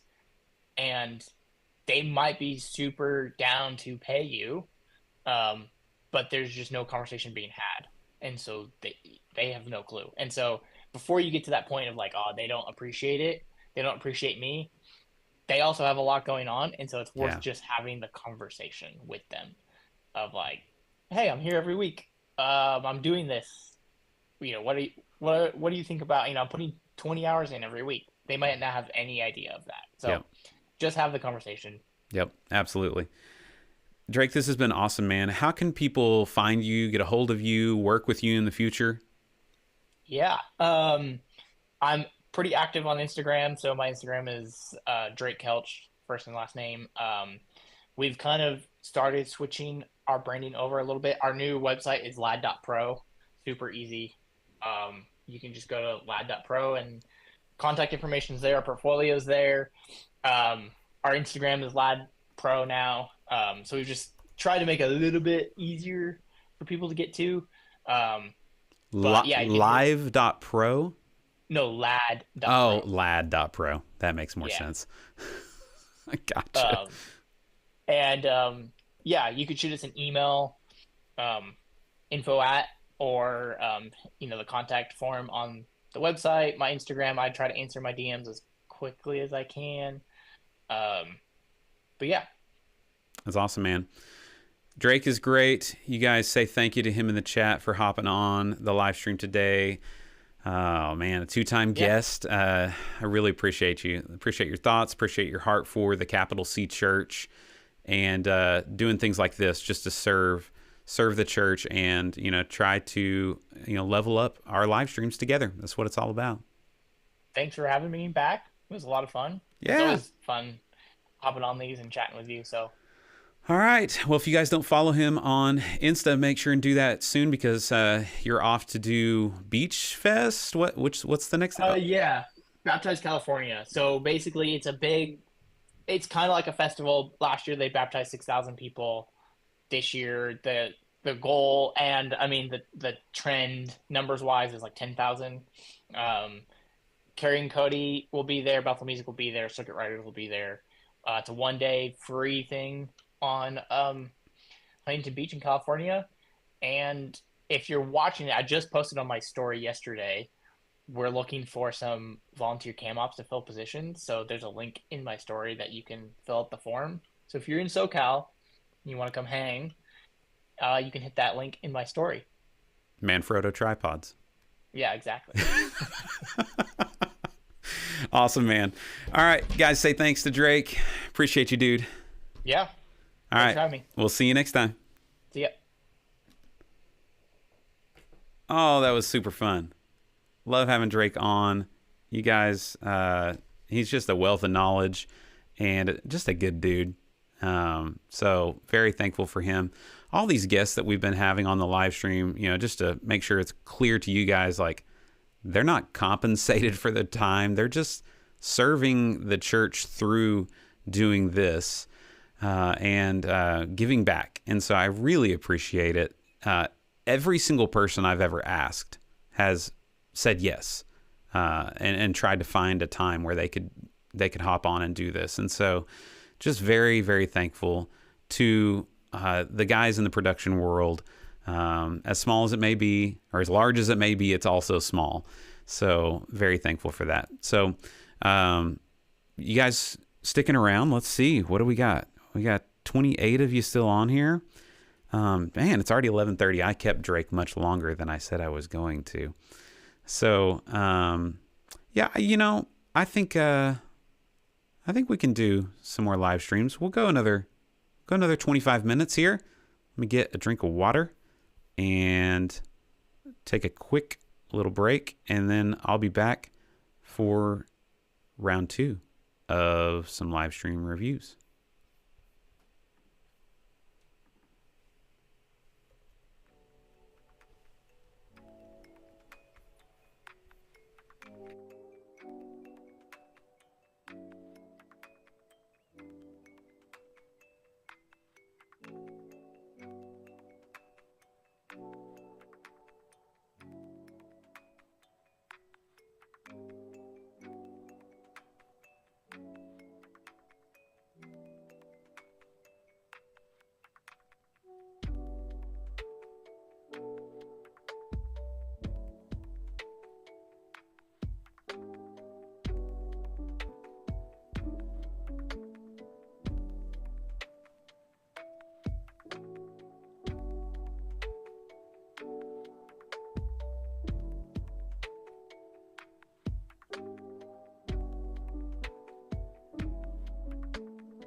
Alrighty, friends.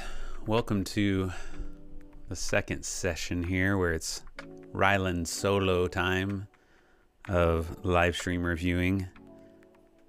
Should we do a Ryland roast segment where I'm not nice to you? I don't know. Does anybody want to be roasted? I try to just be nice. Offer helpful stuff.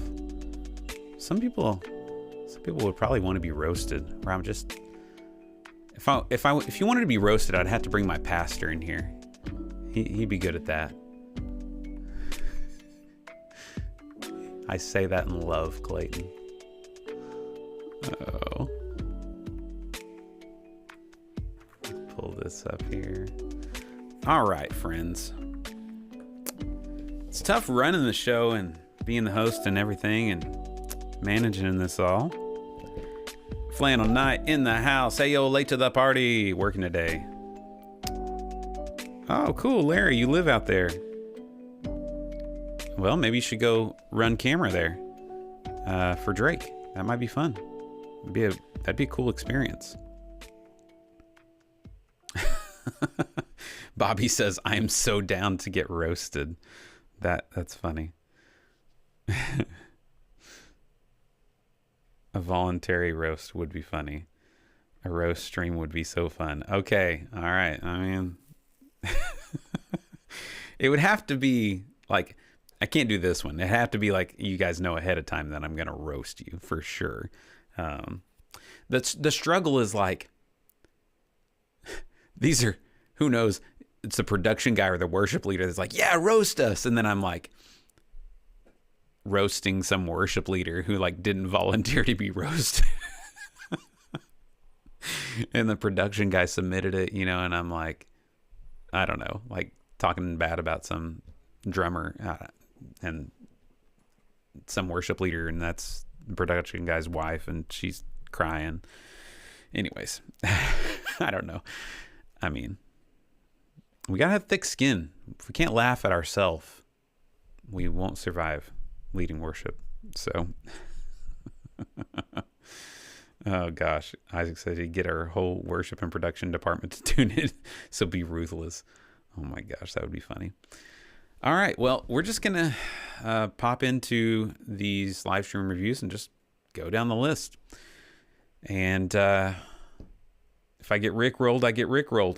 So, you know what? It is what it is at this point. I just, you know, got that post-Easter I don't cares. So,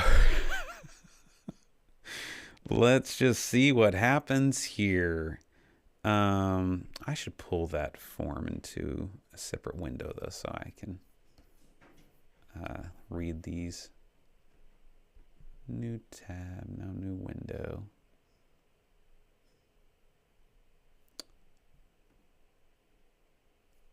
Not full screen. Oh no, I just broke everything. What did I do? There we go. All right, we fixed it all. Here we go. All right, this is Ebenezer Baptist. Yes, Ebenezer. Aiden Wolf submitted this one. They are using an ATEM Mini Extreme ISO, as I am in here, except it's not the ISO. 2 Sony cameras, 2 PTZ cameras, a Coney? Am I hungry? A Canon XA20 for roaming cam, GoPro on the drum cam, and a cheap handy cam on the piano. I love it. It's like you kind of hodgepodge it all together. Been there, done that for sure. Behringer Wing, post-fader live stream bus. Okay, yeah, we're moving to the wing. Let's listen. Volume up.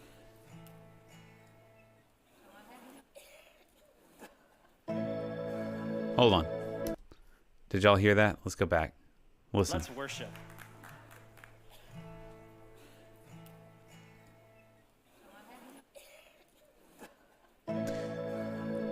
Yeah, it sounded like your audience mics have like an aggressive gate on them, that they were opening up and being much louder, and it sounds like your knee like if you could change it more to like an expander with a much softer knee to where, and it almost sounds like it's a way too vast of difference of gate or expander on there. In my opinion, if you go back, we'll listen one more time, then we'll let it play. Worship.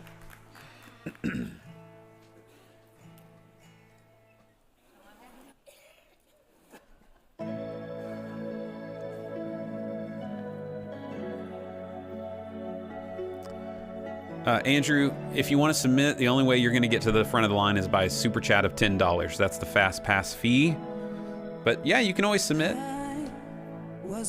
Marshall. Oh no, I just broke everything. I was lost, I was blind, I was running out. All right, so their audio is a Behringer Wing post fader live stream bus. They're using an iPad to adjust on the fly. You held me in your sight, so you made a way across the great divide, left behind heaven's throne to build it here inside. And there at the cross you paid the debt I owed.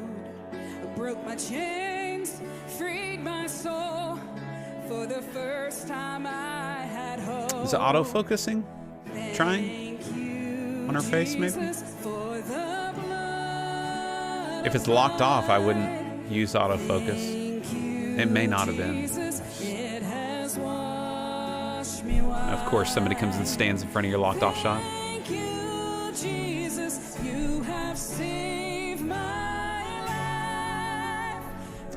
A good job bringing the lead vocal down since he's singing harmony right now. Like, well, your male leader, yeah. All right, let's hear how the drums come in here.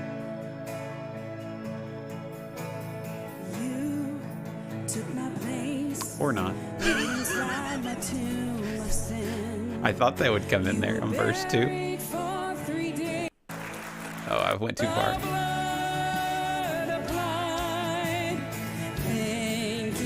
All right, pet peeve of mine. Overall, Ebenezer, start with the good. I like your wash lights. I like that the key light is not being overpowered by the wash lights overall. Cameras are cutting together pretty good. I was going to say a pet peeve of mine is when you have electronic drums or electric drums. Which do y'all say? Electric or electronic? I say electronic. They should be loud in the mix. There's no reason for them to not be loud in the live stream mix. You're not fighting to not have them like bleed in the mics or anything. So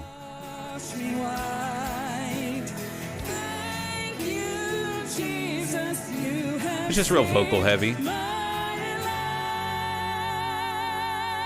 The band sounds like they're playing well.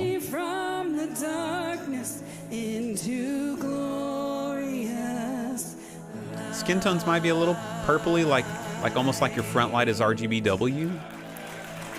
I like the audience mics there. Throwing the hymn in there. Okay, you guys hearing anything? Do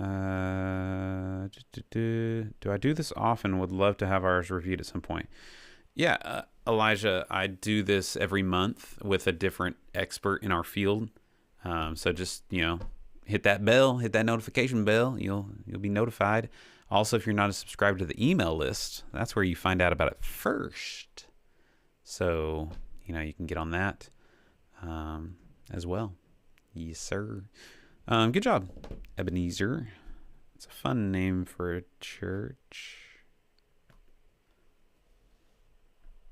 Did you guys hear anything else in that stream?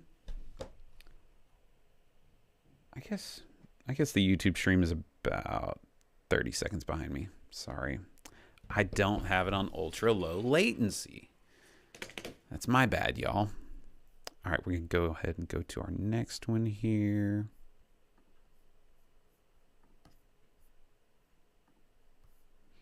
Scott Lake Baptist Church, Matt Turner. Let's pull yours up.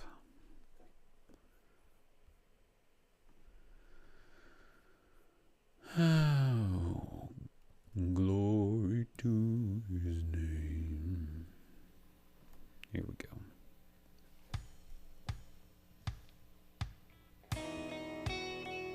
Good morning, church. Happy Easter.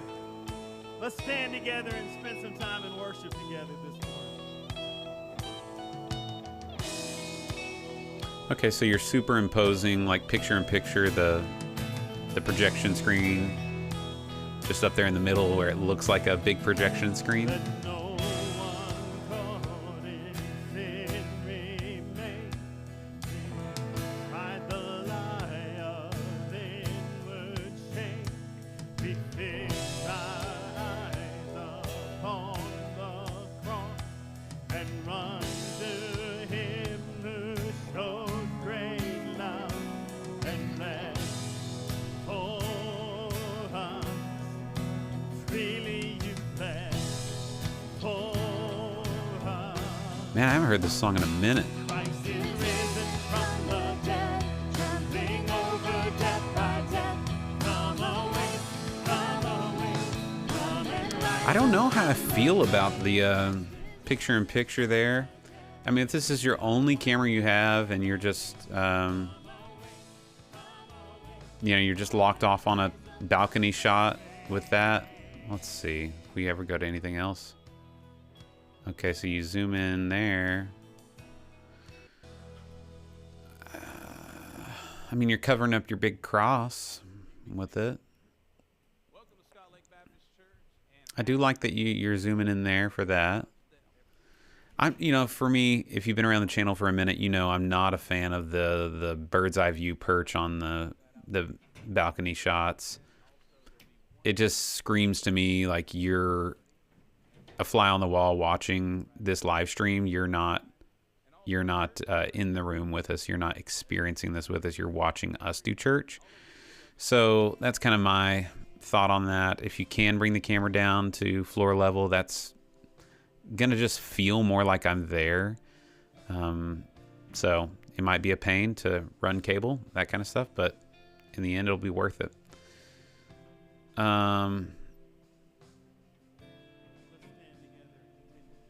I mean, if you only have one camera shot, then you gotta focus on audio.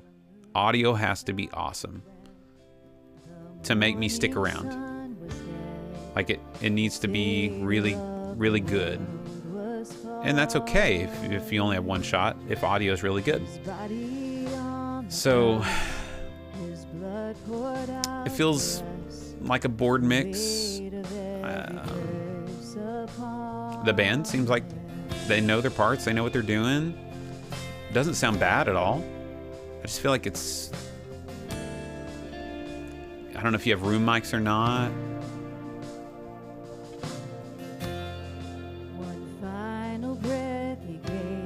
The vocals just need some verb or something. They seem a little like dry, like right off the board is what I'm saying when I say board mix.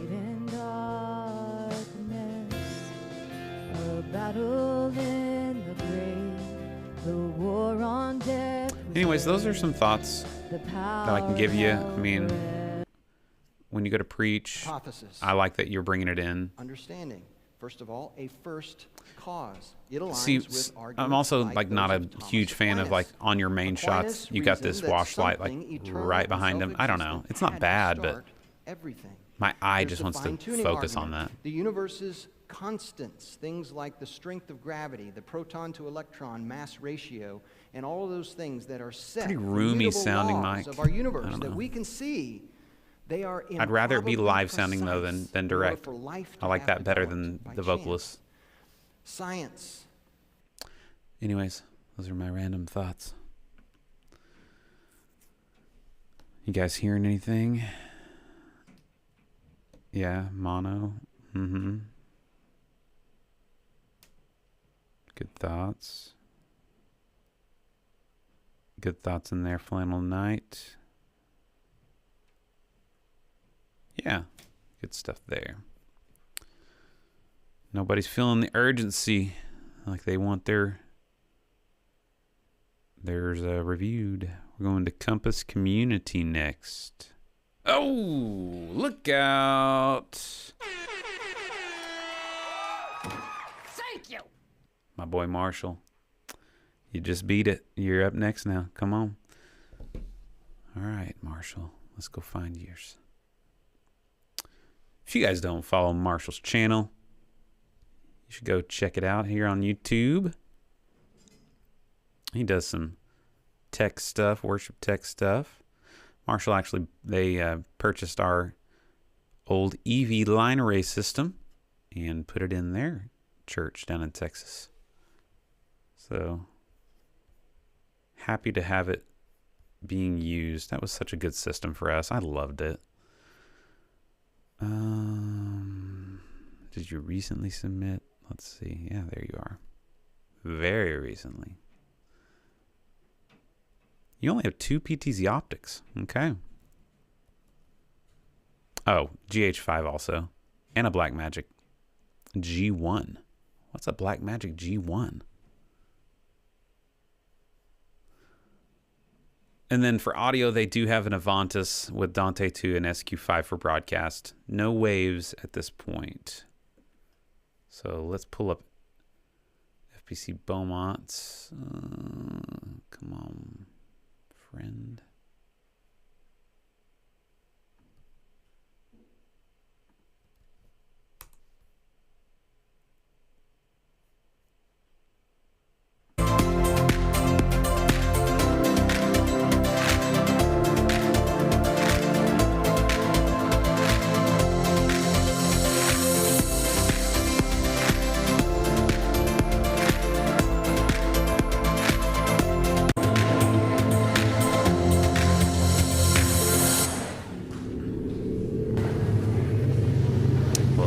Jesus Christ is alive.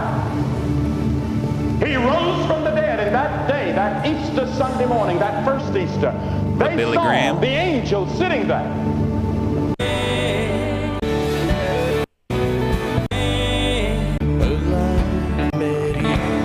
I went too far. I want to see the transition. Come on. It was probably like right there, and I just...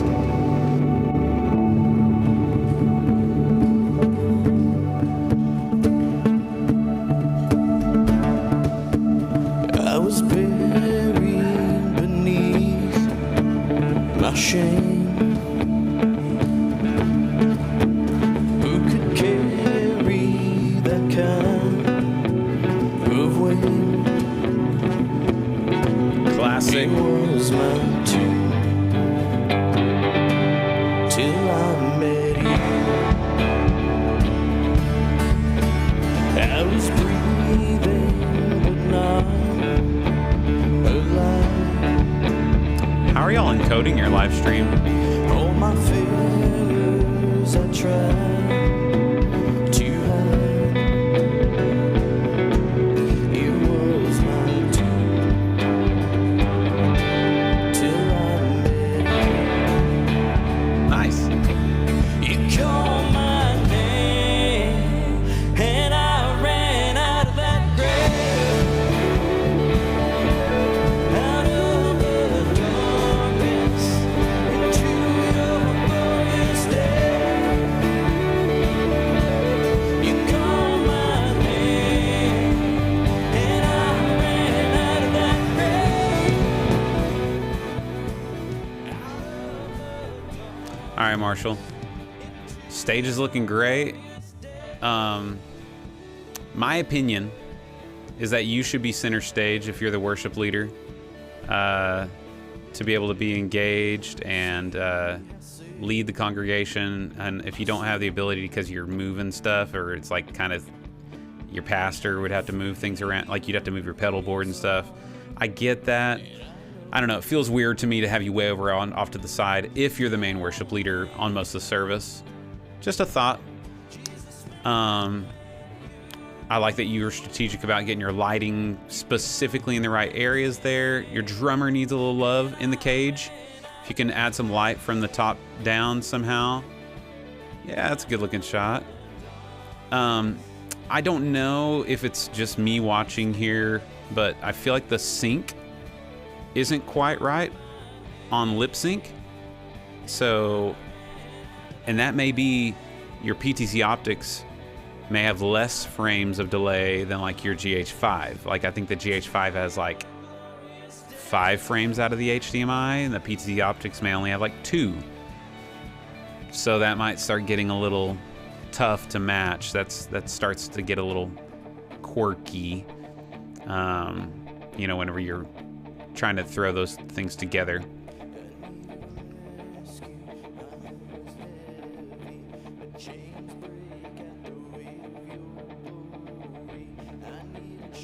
Oh, the Micro Studio first gen, I gotcha.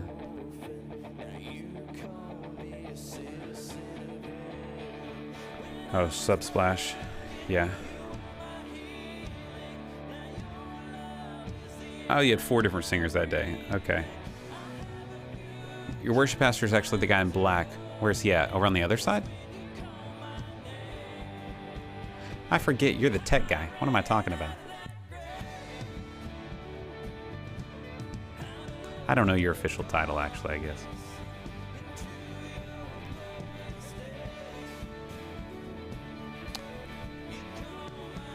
I'd say your backline guys are maybe like a little... Oh, there he is. He just blends into your background a little bit more. I see now.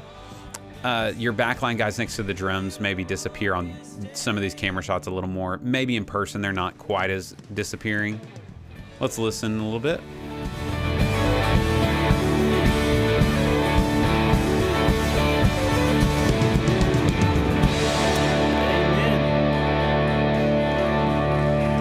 So good to have you here this morning. He is risen. There you go. All right, let's try that one more time. I'm going to say he is risen. You say he is risen indeed.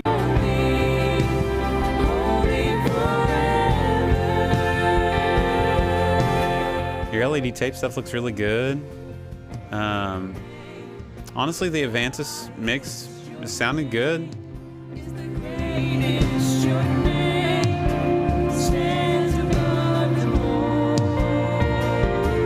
Toms sound good. I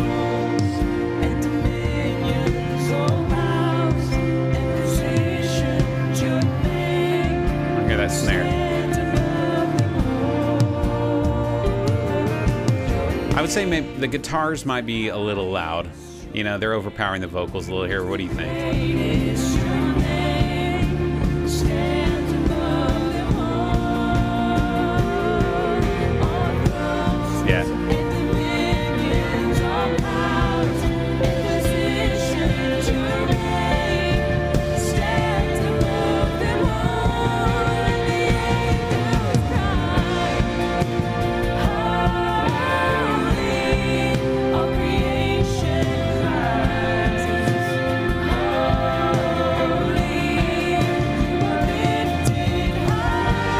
Players getting after it. All right, hold on. So like this shot to this shot, I'm just noticing like, is there a brightness difference or is it just shadows? I'm just noticing her. It's pretty close. It's close enough.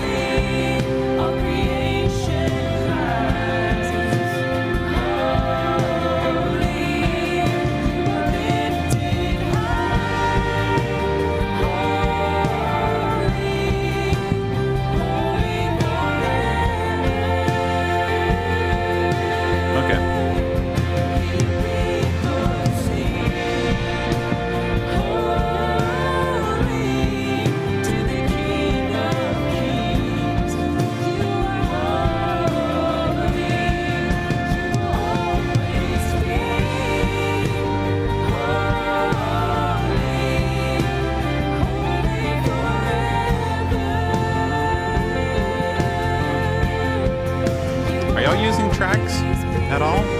Any tracks?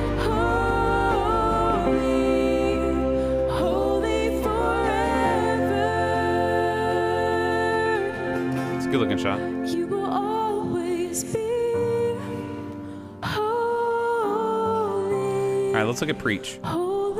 One transgression resulting in one in condemnation, but on the other hand, the free gift arose from many transgressions, resulting in justification. Do you see it? Do you see the argument? How it all works together? What the last Adam did was so much broader. One life, one man who died on a cross 2,000 years ago, who was put into a borrowed tomb, who 3 days later on Easter Sunday, right in that. Now, but what we love to see is what we see next, which is a third door. Look, verse 18. So then. This sounds like y'all's room is enormous. Like the amount of verb on the natural room. Like, I don't know if it's am I crazy? Listen. And here's the conclusion. We're getting to the last door. As through one transgression there resulted. It sounds like a 4,000-seat arena. Condemnation to all men. Even so, through one act of righteousness there resulted justification. Do you have of reverb life on to him? all men. Where or is that just like lack of treatment? Are justified. You are pronounced spotless. You are pronounced. It doesn't sound bad. It sounds good. It's just an observation. Sinless in God's eyes. That's how he sees you. That's his position. For as through the one man's disobedience, the many were made sinners, even so, through the obedience of the one, the many will be made righteous. Greek word here for made is katahistemi. It means to stand alongside of. You were made passively. It happened to you. You didn't do it actively. You were made to stand alongside this first doorway. You were forced to go through it. No treatment. The second doorway, okay. If you've gone through it, then God has, through Jesus. The only other thing I was going to say was, I felt like your pre-service music was really loud.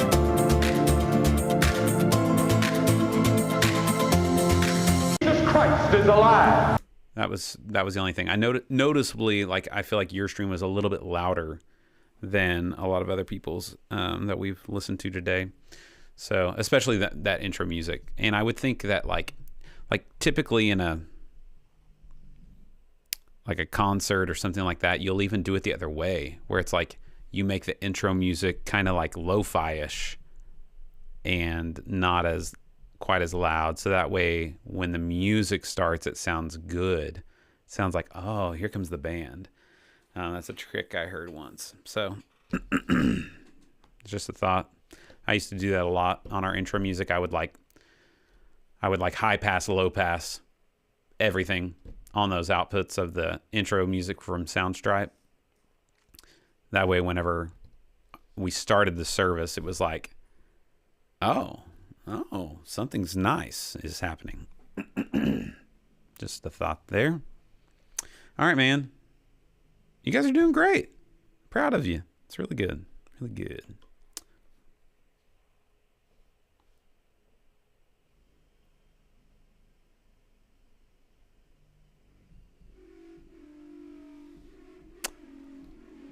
Well, there's the construction. I don't know if you guys can hear it. Let's see. We've been going for 2 hours, friends. Martin, waiting for my church review from India, the Lord's Assembly. Well, Martin, we're just going in order of what has been submitted here. So if it just so happens that you are after, who was the last one that we did, after Compass Community, then that's great. If not, like there's been let's see, what was Marshall's? 52 submitted. If not, then you'll have to do a fast pass super chat, because we're only going to do 2 more of these. So I got to go back here. Ooh, not that. Fast pass super chat is $10. It just helps out the channel. Where am I at?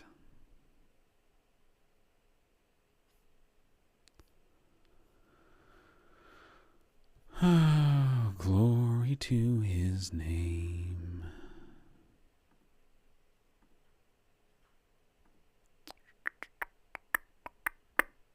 Where's it at? No, we've already done.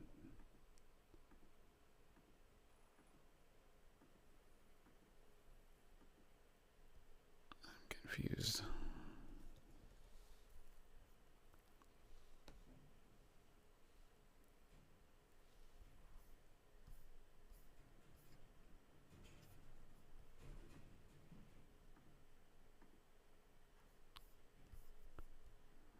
There it is.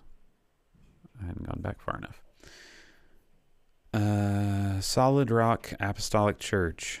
That sounds familiar. Isaac Lay.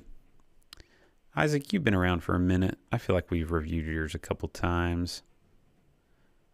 Let's see what you've done different for Easter. Sony A6000 on a bunch of Hollyland stuff. Marshall CV503s. Going through Resi. Second main output from Wing, no dedicated effects.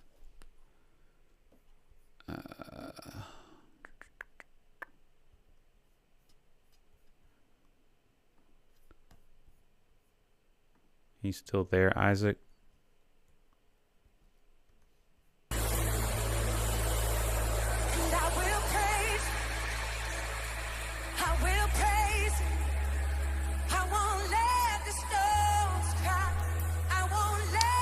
So, like, how do you get away with playing Charity Gale, or whoever this is, at the beginning of your service? I mean, yeah, already is going to copyright us for playing the music, but like literally playing the songs during your countdown and stuff is just going to get you like a copyright immediately, and possibly on Facebook and stuff even get you taken down. So that's why I just don't, like, I avoid that, you know. So here we go.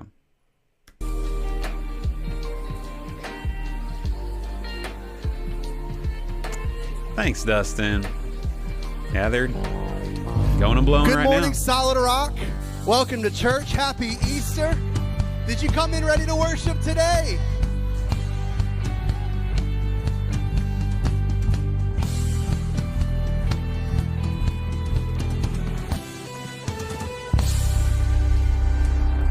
All of these crowns humbly lay down.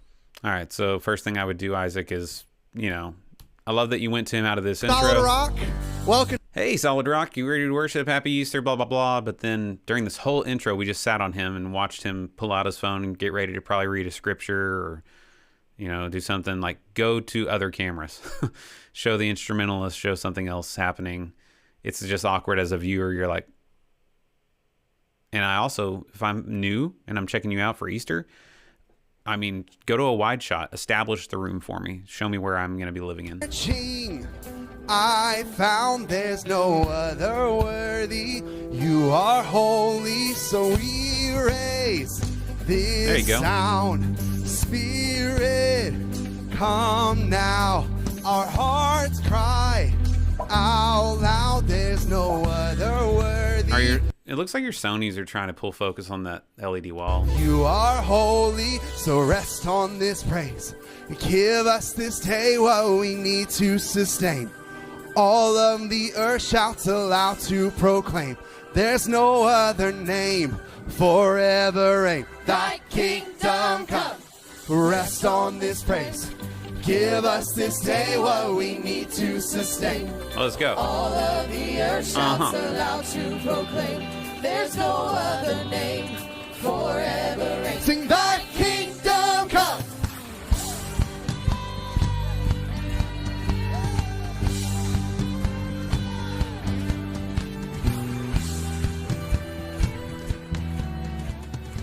Love the energy. Sounds like everybody's vibing, ready for Easter. Vocals sounding like they're on point and everything. I think with that many vocals, they blend well together, but they're just really hot and hard panned. It's like almost like they need to just like come together a little bit and blend more.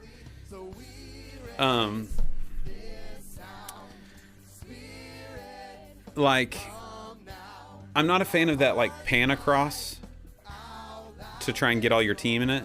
I'd rather be like a down the line shot to show some vocalists here and there. I love these shots of the pianist and the drummer. Yeah, that one, it's just kind of like, what do I look at when it's going that quick? That's good. Hop between more of those.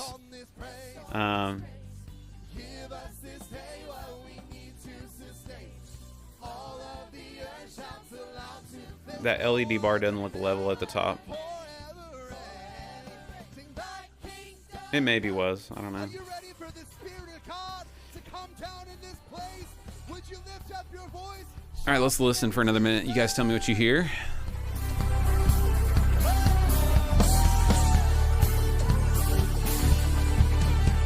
And you are the God of every season. All that I need is found in your kingdom. I live my life I've never heard this song. For just one reason. Kingdom come. Thy kingdom. You are the God of every season. All that I need is found in your kingdom. I live my life. I mean, I get why you're doing the panning on a fast song like this. You're trying to add energy and motion, so I appreciate that in the directing. Like, all these shots do have motion, which is great. Like, you're trying to match that energy of the song, except this one locked off wide, which is fine. You're just going to every once in a while to show the room, which is great. Cameras look pretty good. It looks like your room's a little tough with low ceilings, maybe. Yeah, vocals are dominating the mix a little bit. It's better that than the other way around, I guess.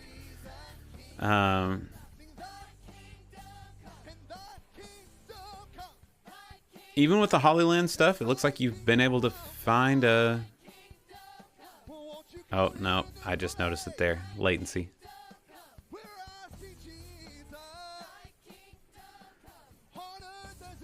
That's the tough thing of the vocalist being so out front in your live stream mix, is like any imperfections get really amplified, and without tucking them into the mix, without reverbing them a little more,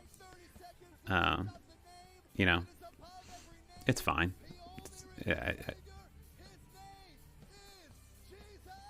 Man, it looks like your church is just engaged, ready to go, ready to worship God. So, yeah. All right. Next time, I'll really roast you.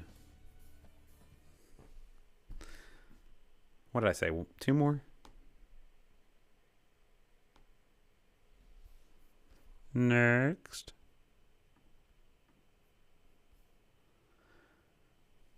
If you guys didn't know, I have a live streaming course. It's called Next Level Live Streaming on a Budget. You can buy it for $124.99. Sometimes I run sales, not very often. It's at rylandrussell.com. It's 18 modules of how I do things. I'm a really good salesman, y'all.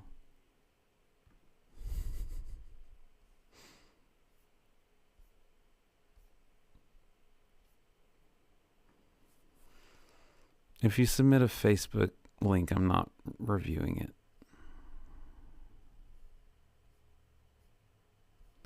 All right, here we go. Church's name, Harvest. I bet it was hard to get a domain name. Tyler. They have Blackmagic Pocket 4Ks, which brings me to a question.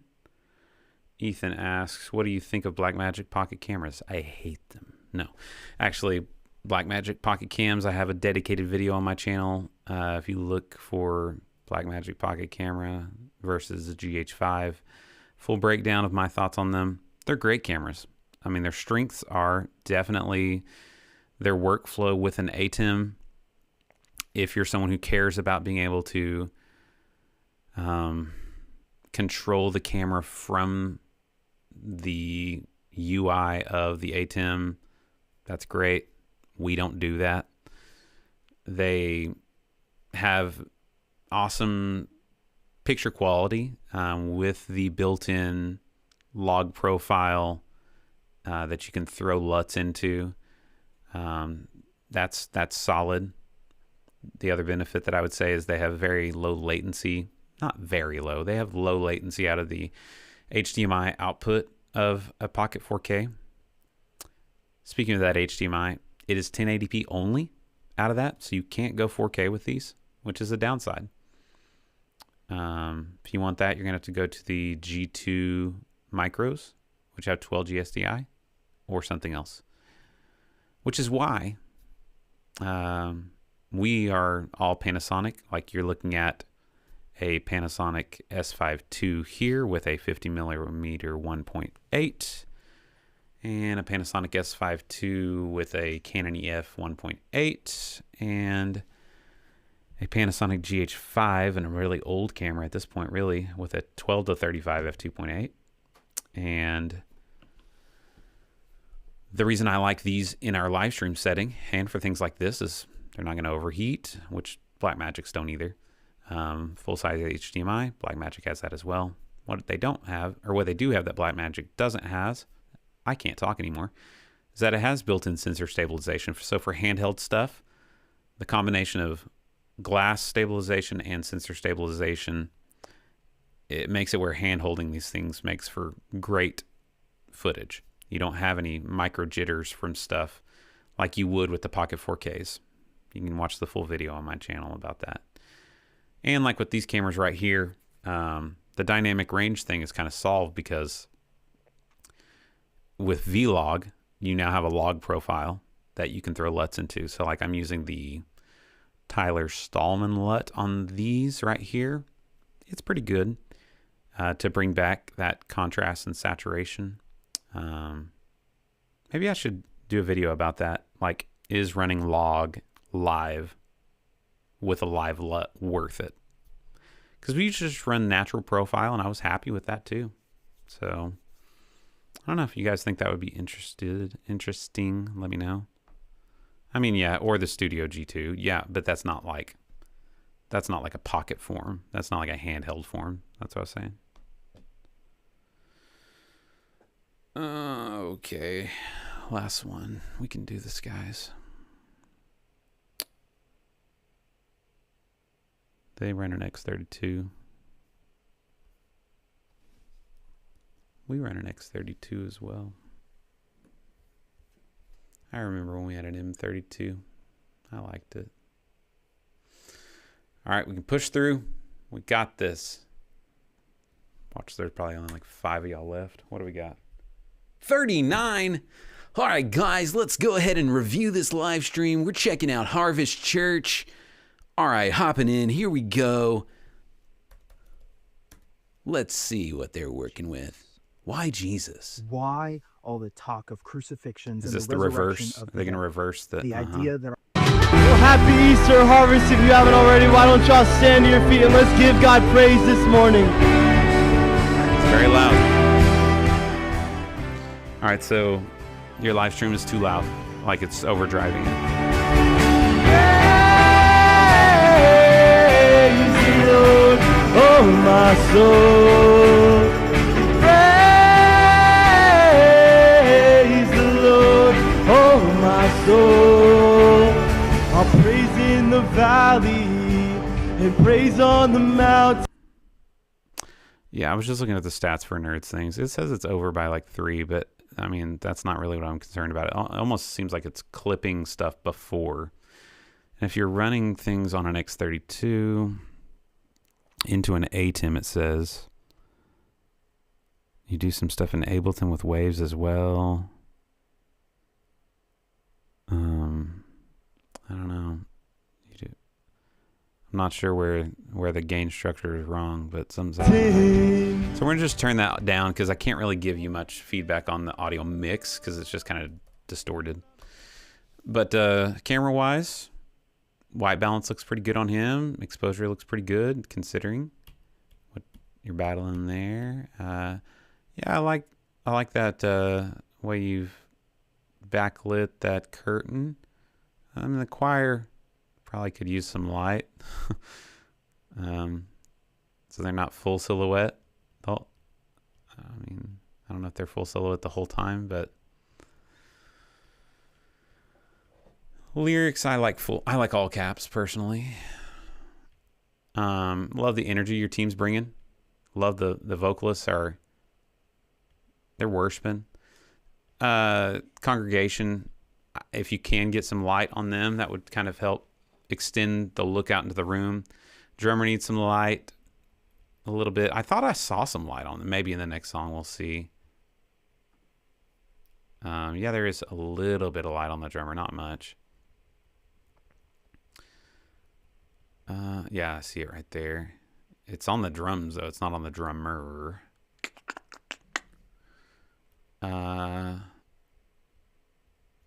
I would lower the lower thirds a little bit.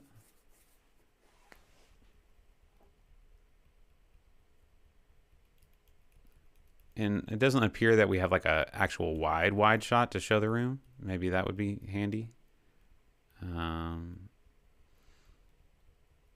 Yeah, I'm cool with all this framing. The white balance looks good. Exposure looks good.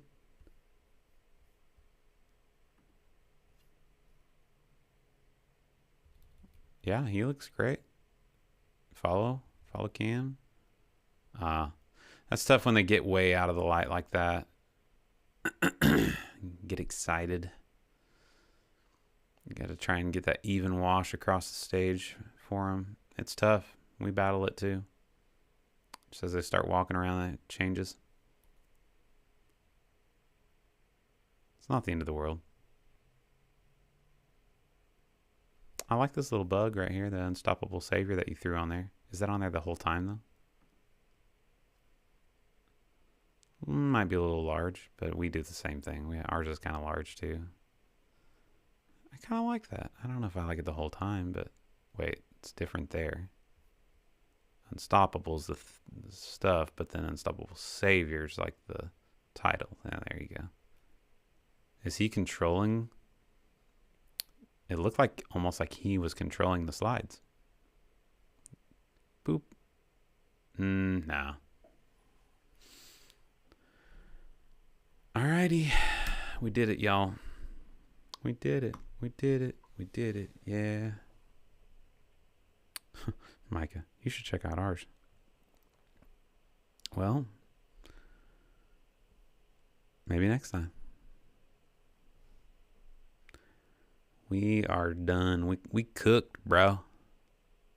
2.5 hours. All right. If y'all enjoy these, why not hit that like button? We only have 20 people that have liked this. It's okay. I feel loved. Even though I am a middle child. I'm just kidding. I'm messing with y'all.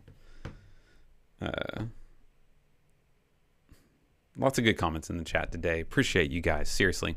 And appreciate Drake giving his time. So, yeah. Let's do this again. Next month, going to Philo next month. Any of y'all going to be there? If you are, come to my breakout session. It's going to be all about ATEMs. It's going to be fun. Yeah. Chicago. Come check it out. I think you can still sign up even if you haven't yet. It's a great conference. Went for the first time last year. So, yeah, absolutely, John. Thank you for thanking me. Thank you for chatting. That means a lot. So, all right. I think I have to actually sign in back into YouTube to stop this live stream. So until then, you guys have a great one. And I hope that your services go, as our youth pastor would say, swimmingly. We'll see you next time.